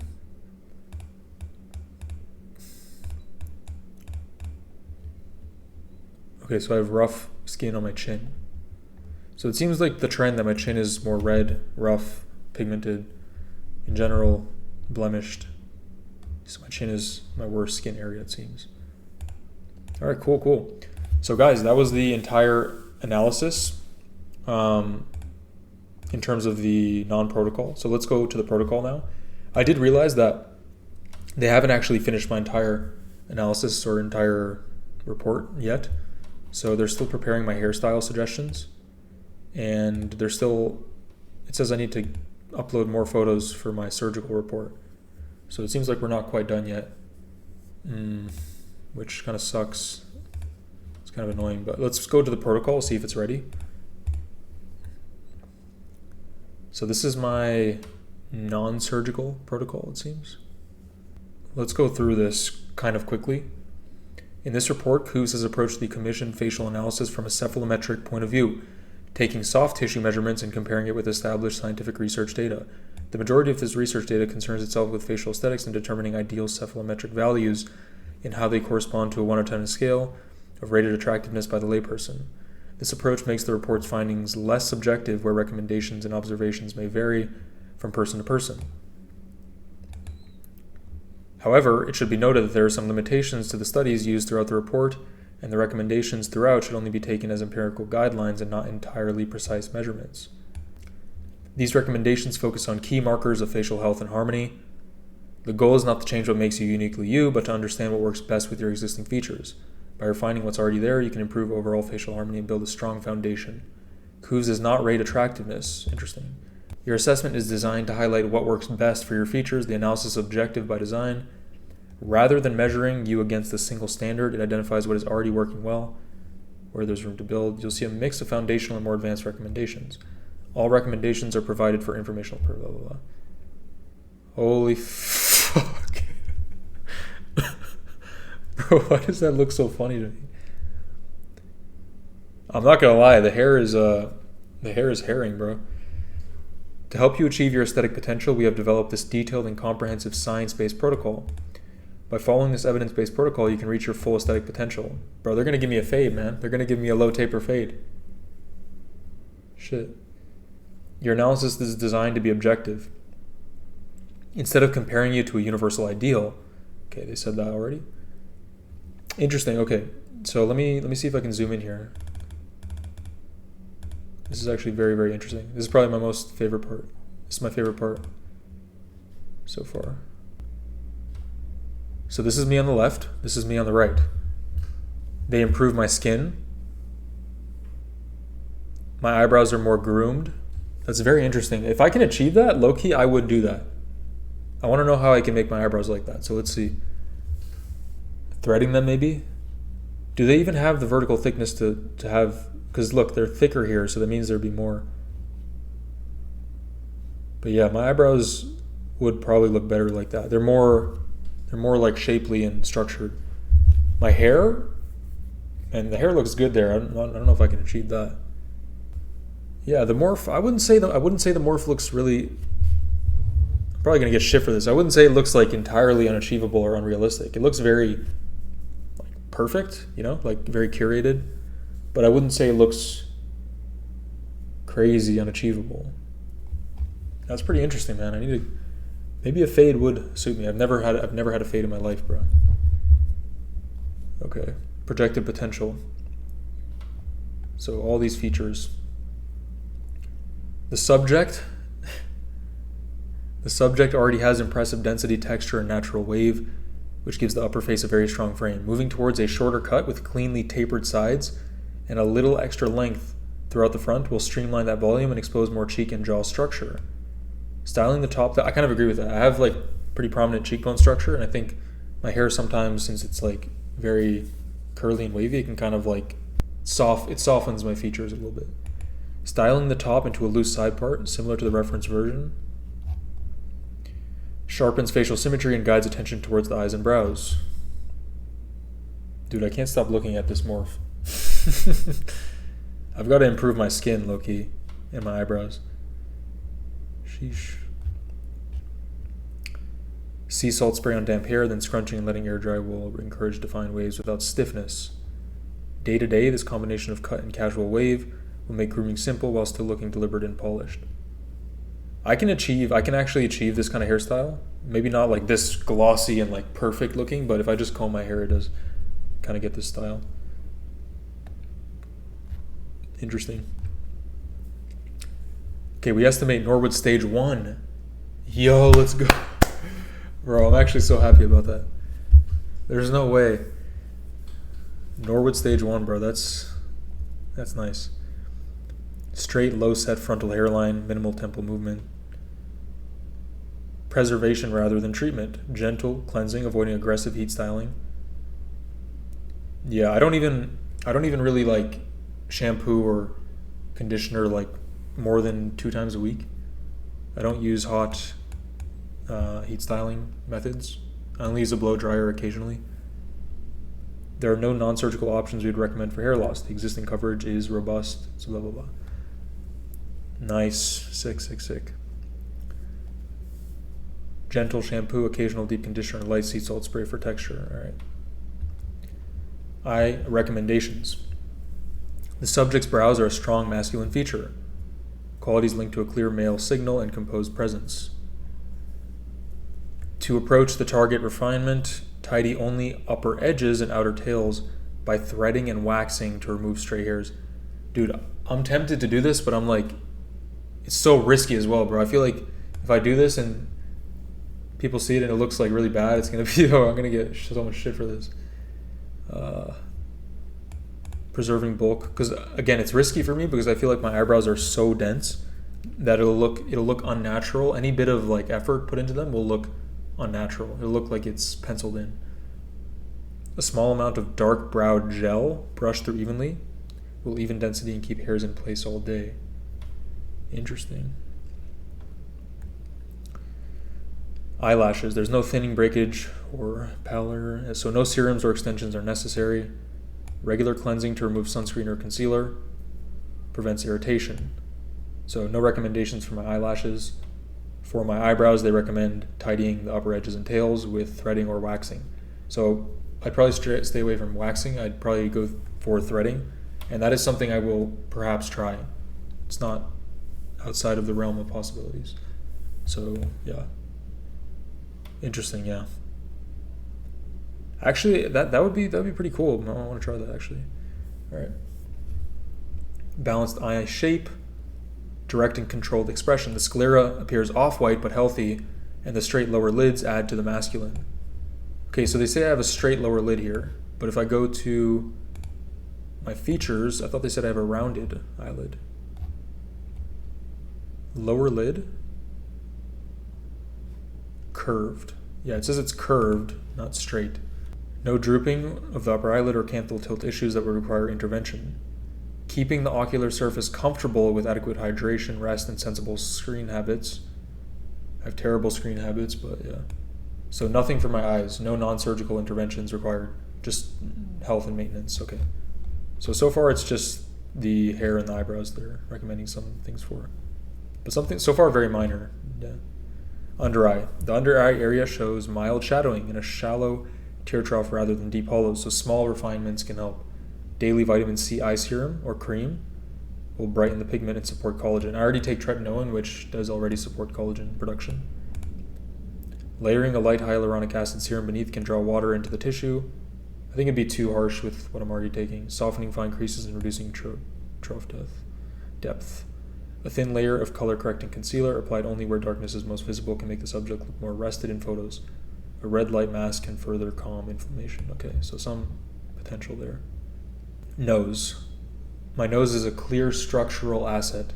From the front it appears compact yet solid, with a narrow non-flaring base and a bony bridge that reads strong without overwhelming the midface.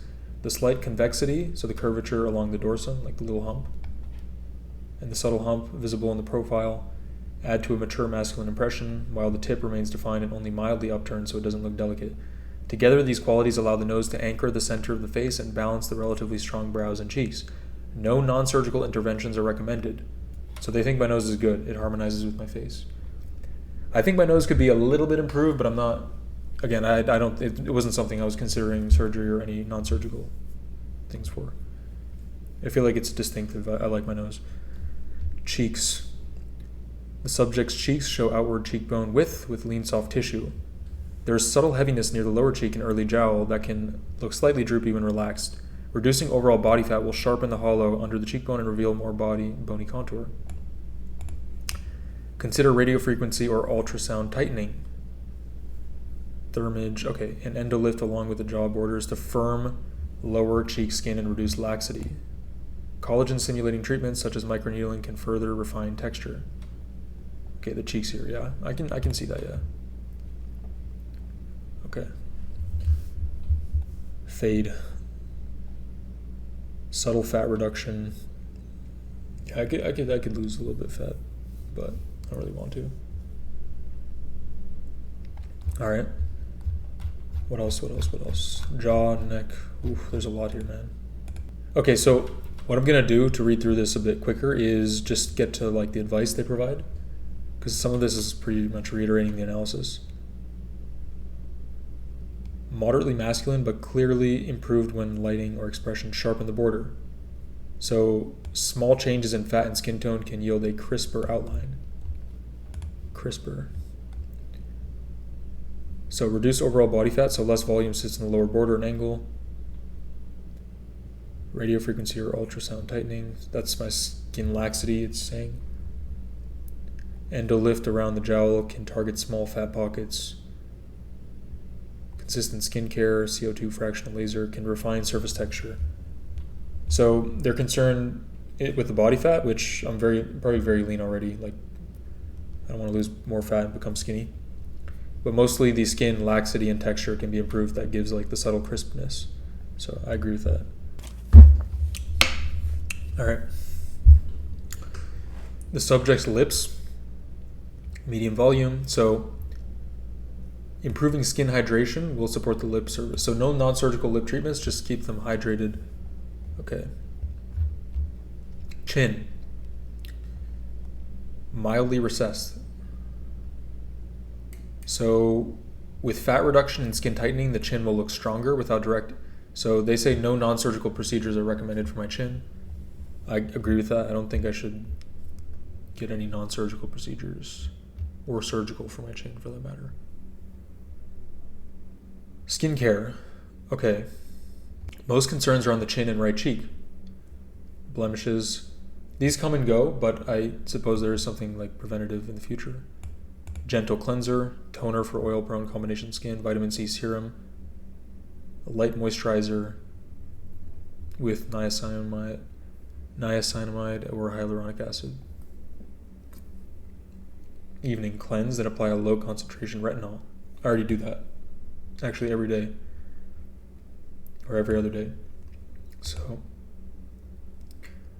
I'm just going to stick to that. I don't think I'm going to have to do anything here.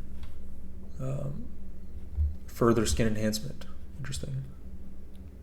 Yeah, my skin looks kind of perfect. Professional treatments to address laxity, pores, and residual marks. Chemical peels, microneedling. Yeah, that's something I will be considering pretty soon.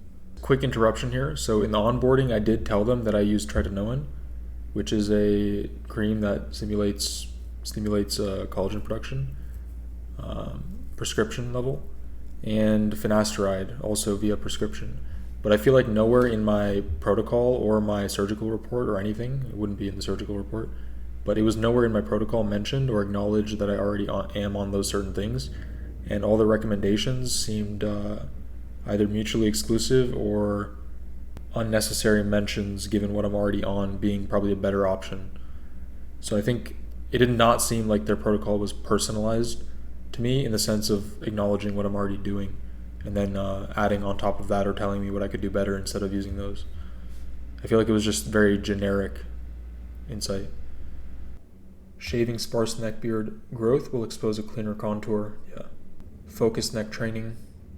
3 sets of high repetitions several times weekly can increase muscularity and perceived thickness. Neck skin is smooth, so prevention, sunscreen, whatnot. Ears, small rounded, no non-surgical treatments recommended. Okay, agreed. Yeah, that's fine. Closing recommendations. All right, let me just read this. This is like their summary. And I think this is it. I'll have to wait for the surgical. I'll upload things for the surgical. Or we can check that out actually after this. So the overall priority is to refine already strong masculine features rather than change them fundamentally. Upper third, a shorter cut with cleanly tapered sides and a loose side part will showcase natural wave and density while slimming the silhouette. Sea salt spray on damp hair encourages texture without stiffness. The low, thick brows need only minor grooming, thread or wax upper edges and outer tails to remove stray hairs while preserving bulk. This is one thing though, this is what I was cautious about. Removing the stray hairs on the top and bottom, I think will make my eyebrows look comical. Like, that's my opinion. It's something I can try because it'll just grow back, but brow gel. Eyes, preserve the almond shape and intensity. Daily vitamin C and hyaluronic acid products under the eyes will brighten and plump. Thin layer of color V. Okay, red mask. Mid-face and lower third, fat management, skin tightening, microneedling, chemical peels, hydrofacials, microdermabrasion. Skincare, consistent routine of cleansing, toner, vitamin C, moisturizer. I think I'm just going to stick to tretinoin because that's like the most potent and well-researched intervention, non-surgical intervention for skin improvement and collagen production. So that kind of mogs everything on this list. Neck and finishing details, targeted neck strengthening. Timeline, over the next coming year, expect a clearer, more even complexion, a crisper jaw and neckline, and a more polished yet natural upper third. These refinements will bring real appearance closer to the target image while preserving the face's distinctive character. Regular assessments every 3 to 6 months will help monitor progress and allow tailoring of treatments and routines as changes occur, ensuring the plan remains aligned with evolving goals. So yeah, guys, that's the protocol. I think it was pretty good. I think the protocol was probably the non-surgical protocol was probably the best part of this so far. It's okay. It's a lot of text. It's a lot of just reading. It's like a report. I'm gonna try threading my eyebrows probably at some point. My hair, maybe try a fade, but I don't think that's really like the highest ROI. For the most part, I didn't get like that much actionable insight that I would actually implement or see large improvements from, but I think I'll see the largest improvement over time with the tretinoin that I was already doing. But have you ever had surgeries before? No. Do you want to look more masculine? I already said this. Budget, whatever, 20K plus. No surgery in mind yet. I don't have any. Okay, so it's preparing my surgical. 28 days. What the bro? Dude, that's kind of crazy, man. Guys, I paid $450. 400. That's like my GTA budget, bro. That's my PS5. Pretty close to my PS5 that I need to get anyway for GTA 6. Not gonna lie, money would have been better spent on PS5 and GTA 6, but yeah, I'm more frustrated that it's 28 days for this because I paid for everything at once, and it doesn't tell you like that this part will take 28 days and the 2-day expedition for the 48 hours that only applies to one part of it. They didn't say that. That's kind of frustrating. I can imagine that's like not 28 days is so long, or 24 or 28. And hairstyle takes another 2 days just for hairstyles. So imagine people that don't pay the extra $80. Like, are they waiting like a month, 2 months for an analysis? Like, that's kind of crazy. I would just be over it at that point. Like, that's a long ass time to wait for something you just bought. I'm trying to think of anything else in life that I pay for that I have to wait like a month or 2 months for. Probably nothing.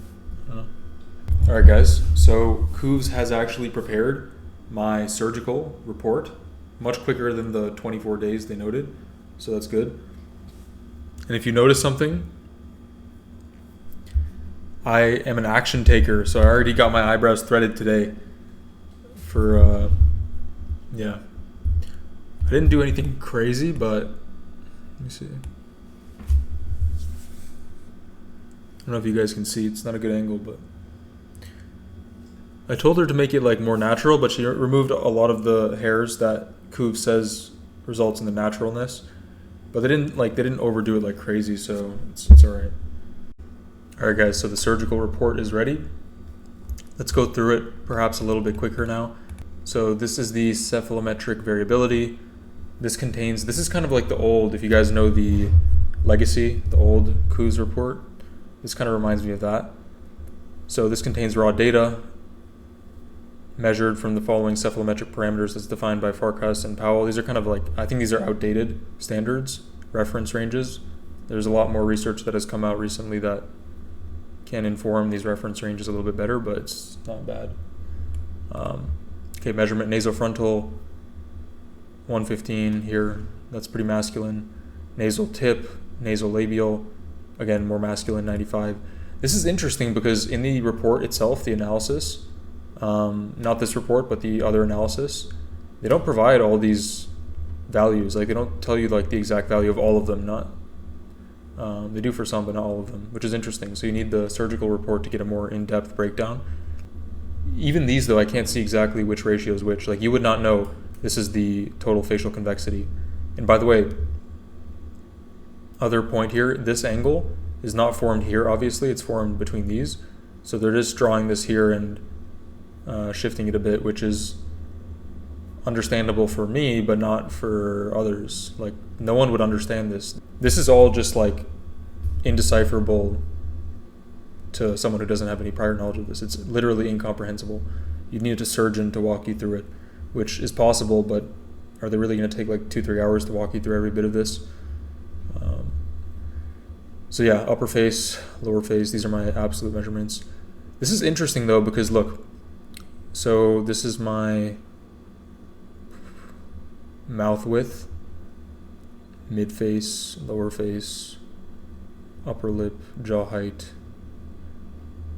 Okay, so it said my face width is 134. Again, I think that's inaccurate. Yeah. But they said my jaw width was, if you look at the analysis, so here they're saying it's 127.5 millimeters. That's, whoa, hold up.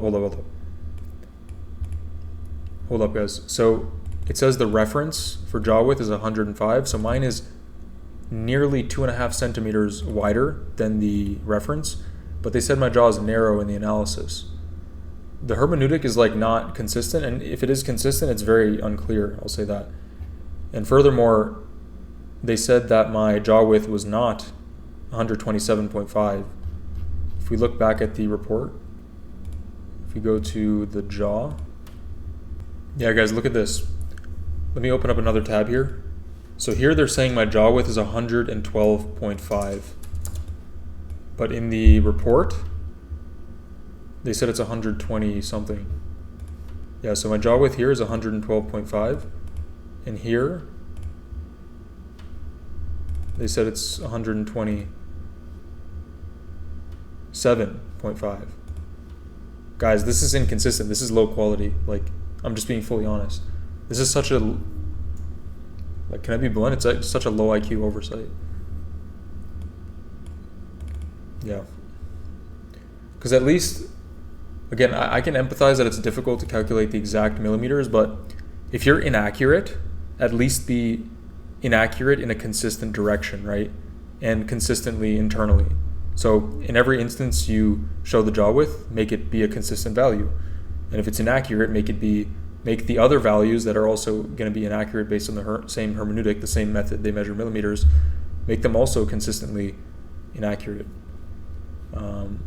So at least you have some type of information you can take away. But when there's so much inconsistency, these numbers mean nothing. They're literally useless. If anything, they're worse because they just confuse you. So, yeah.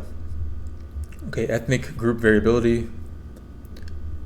Rather than chasing abstract ideals. Okay, cephalometric averageness.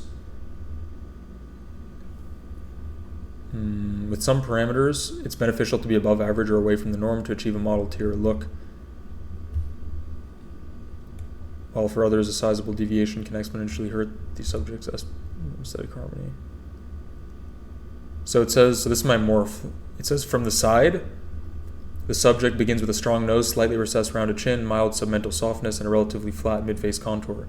The morph focuses on tightening the cervical mental region, advancing and reshaping the chin, strengthening the zygomatic and brow support, and refining the nasal dorsum and tip so the facial profile reads more as linear and decisive while still matching the subject's naturally masculine style.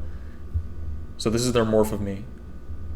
I think this looks bad. They made the brow ridge softer, a little bit less prominent. The nose looks worse, I think. It's not as pointed, sharp, defined. The jaw looks a bit uncanny. I don't know if it's because they added some excess, like, here, I know what it is. They added more, like, prominence of the chin up here, but it doesn't have, like, the natural aesthetic chin contour, if that makes sense. Yeah, I don't know. Chin advancement. Refined nasal dorsum and tip rotation. In the morph, dorsal augmentation smooths minor irregularities and creates a more continuous radix to tip line. This line over here. So before it was like more like that, but they kind of blended it together, so now there's no like distinction, because they even said earlier in the analysis that I have a clearer distinction here from the radix region to the tip, which makes it a noticeable tip, but here it's more blended together.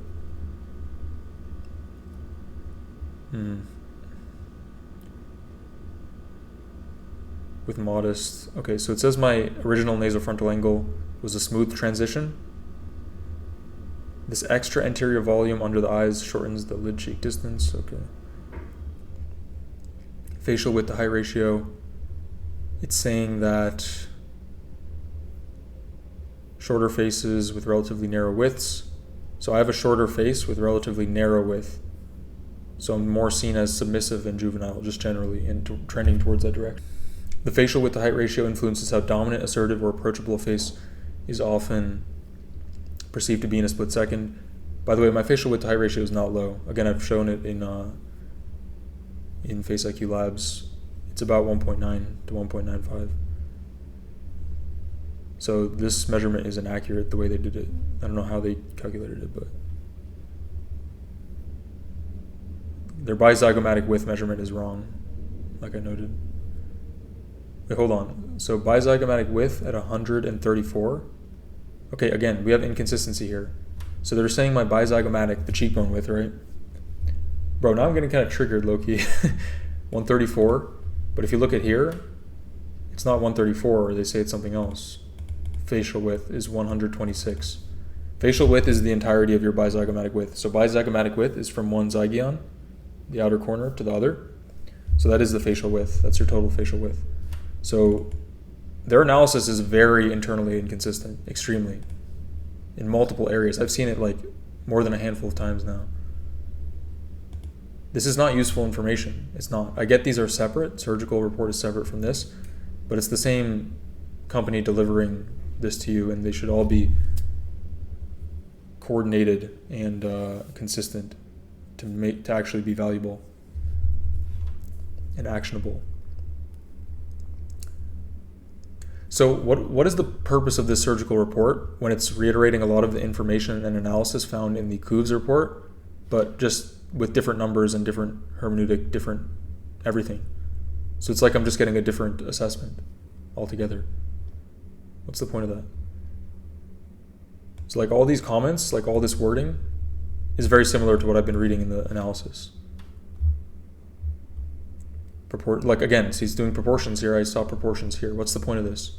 I thought the point of this was to be a surgical report, not to redo the analysis and give me other proportions. It feels like two different products from two different companies. This feels like the old Qoves report, and this feels like a newer one or something. So dividing the thirds. Okay, with a slightly taller lower third, consistent with earlier proportion findings. Mid-face height around 58 to 60 millimeters. Okay. The upper lip occupies about 31% of the chin. The chin doesn't need major shortening or lengthening. So symmetry is one of the main tenets of facial attractiveness. Symmetry is kind of overrated. It's not as important. It's not as salient of a feature in attractiveness as you might think. As long as it's not extreme, it's not that noticeable. And other features are more dominant. Noticeably symmetric, frontal symmetry map and dedicated symmetry index both indicate minimal left-right divergence, and the maxillary dental midline deviates only about 0.8 millimeters from the facial midline with an almost negligible 0.1 degree angulation. The nose, lips, and chin all sit close to the midline, so the central axis of the face reads straight in both neutral and smiling expressions. Subtler asymmetries appear mainly in soft tissue fullness in the orbital region. The right outer transverse fifth is broader than the left. I think that might be the angle I took the photo, reflecting slightly more lateral cheek and temporal volume on that side. I think it might be, yeah, the photo, I think it's the photo I took was a little bit, so that's probably why it looks that much different. But more proportions, orbital and periocular region, so the under eye region. So again, they're saying eyes are windows to the soul. This is like the same as the other analysis. Okay, so drawing a line from each alar, so the nose wing, to the corresponding lateral canthus, the outer eye corner, shows the brow tails terminating very close to this oblique guideline with only minimal overhang. So that difference there. Tail length is therefore appropriate, framing the eyes without extending so far that the brows appear heavy or drooping. Eyebrows with a slight positive inclination, curving downwards, help add to the appearance of dominant, aggressive faces, much like the eye features of a Jaguar or the headlight designs used in supercars. Sharp, downward pointed eyebrows produce more intimidating masculine faces, whereas upward or neutral curved shapes, no space, produces more feminine ones. So the combination of low set position, dense black hair, and close medial spacing gives the subject's brows a very strong. Again, this is not any type of surgical analysis. This is literally just reiterating what was in the other analysis. I feel like I'm getting two different analyses. Is that intentional? Canthal tilt, okay. Positive canthal tilt, higher than the medial corners on both sides. So it's saying, okay, the lateral canthi sit a few degrees higher than the medial canthal corners. So it's saying my average canthal tilt is about 4 point something degrees, 5 and 3. So I want to see if that's accurate within Face IQ Labs. So according to Face IQ Labs, the tilt is 5.7, which looks more correct. My eyes are noticeably upturned. 4 degrees would be upturned, but not as much. Let's see how they're calculating this.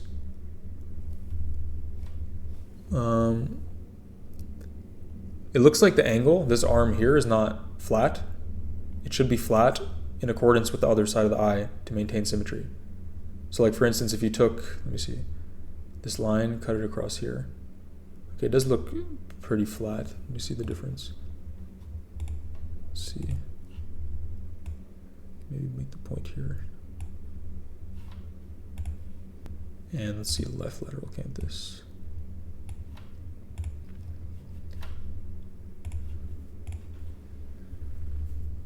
We could make the eyebrows a little bit less, or the eyes less tilted, to like 4.3. The rotational symmetry is different, but this would be more like 4.3 for my eyes. Yeah. Okay. Excessive upper eyelid exposure detracts from facial attractiveness. Yeah, it can make you appear obtuse or passive. Lower pretarsal show. Yeah. Upper eyelid exposure is a pretty underrated feature in attractiveness. 4 millimeters of upper eyelid to show, so I only have 4 millimeters. So at present, my upper lip sits 7 millimeters behind the line, and the lower lip about 4 millimeters behind, reflecting a relatively strong nasal tip and slightly recessed chin rather than lip deficiency. So it's saying it's my chin recession and nose prominence rather than my lips. Malar prominence, I feel like we kind of went over this. So it's saying I could seek malar, so cheekbone augmentation, like implants. The measured malar projection of 12 millimeters sits in a moderate range for such a lean midface. The cheeks give good outward width, but the extra anterior volume, so it's suggesting I could get more anterior volume, more prominent cheekbones, which I agree with, that's true. I don't know if it would look canny on me, but it's definitely not, yeah, it's an option. Women prefer fuller lips on men more strongly than men do on women. The subject's lips sit at a moderate range. Fullness is clearly present but restrained. You may consider a consultation with a qualified medical professional to discuss subtle lip-focused options in the future. Greater prominence is desired relative to the strong nose and jaw. Okay. Nearly done. Midline. It's saying my midline is only about 0.1 degree of angular discrepancy. It's pretty normal. I can address my crowding or spacing through orthodontic or restorative approaches if a more uniform dental arc is desired, but it's saying mine is like relatively natural. Dental facial assessment, jaw side profile. So 109 degree angle. Ramus height is average. Sharper, soft tissue definition along this border increases the contrast. Submental region, so beneath the chin, the neck, this region here. Mildly open but still defined transition, so mine's not super defined but mildly defined. So it's saying I can have reduction of submental bulk, which they suggested in my more non-surgical plan. That could be done through body fat loss and some skincare regimens to make it more crisp, the skin more crisp. But what are they suggesting here for surgery? Doesn't say anything specific.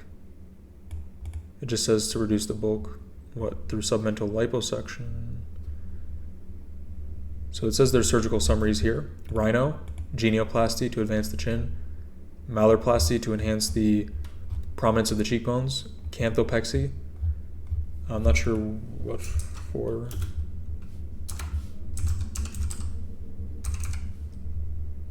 Okay, so it's saying canthopexy is to maintain lid support while preserving the masculine almond shape. I don't think I need that. Yeah, that's a pretty extreme, I think, for something that's not really necessary. Or blepharoplasty. Conservative upper blepharoplasty or canthopexy to maintain lid support. To reduce the upper eyelid exposure, I assume, and preserve my eye shape. But it's in the future. I think they're saying if I feel like my eyes look more tired with time and the upper eyelid exposure gets exacerbated. So right now, I think their main focus is rhinoplasty, to shape my nose more like this, genio to advance my chin a little bit, and malarplasty to augment the cheekbone area. Those are the 3 things it recommends. And to be fair, I don't think those are bad suggestions. I think as far as the surgeries go, I think those are 3 that I would most consider if I did want to go that route, though I don't think I do. Because I think the ROI isn't super clear for me. Like, I don't think I can ascend with surgery to like a 9, you know, or an 8.5, or an 8 for that matter, or a 7.5. Maybe 7.5 with surgery. So I just don't think the ROI is really there for me. Okay, conial angle, closing recommendations. All right, so I think we kind of went over everything here. Aside from the inconsistency, the recommendations overall are not bad, but it's hard to put a lot of trust in it when those are quite glaring oversights, inconsistency.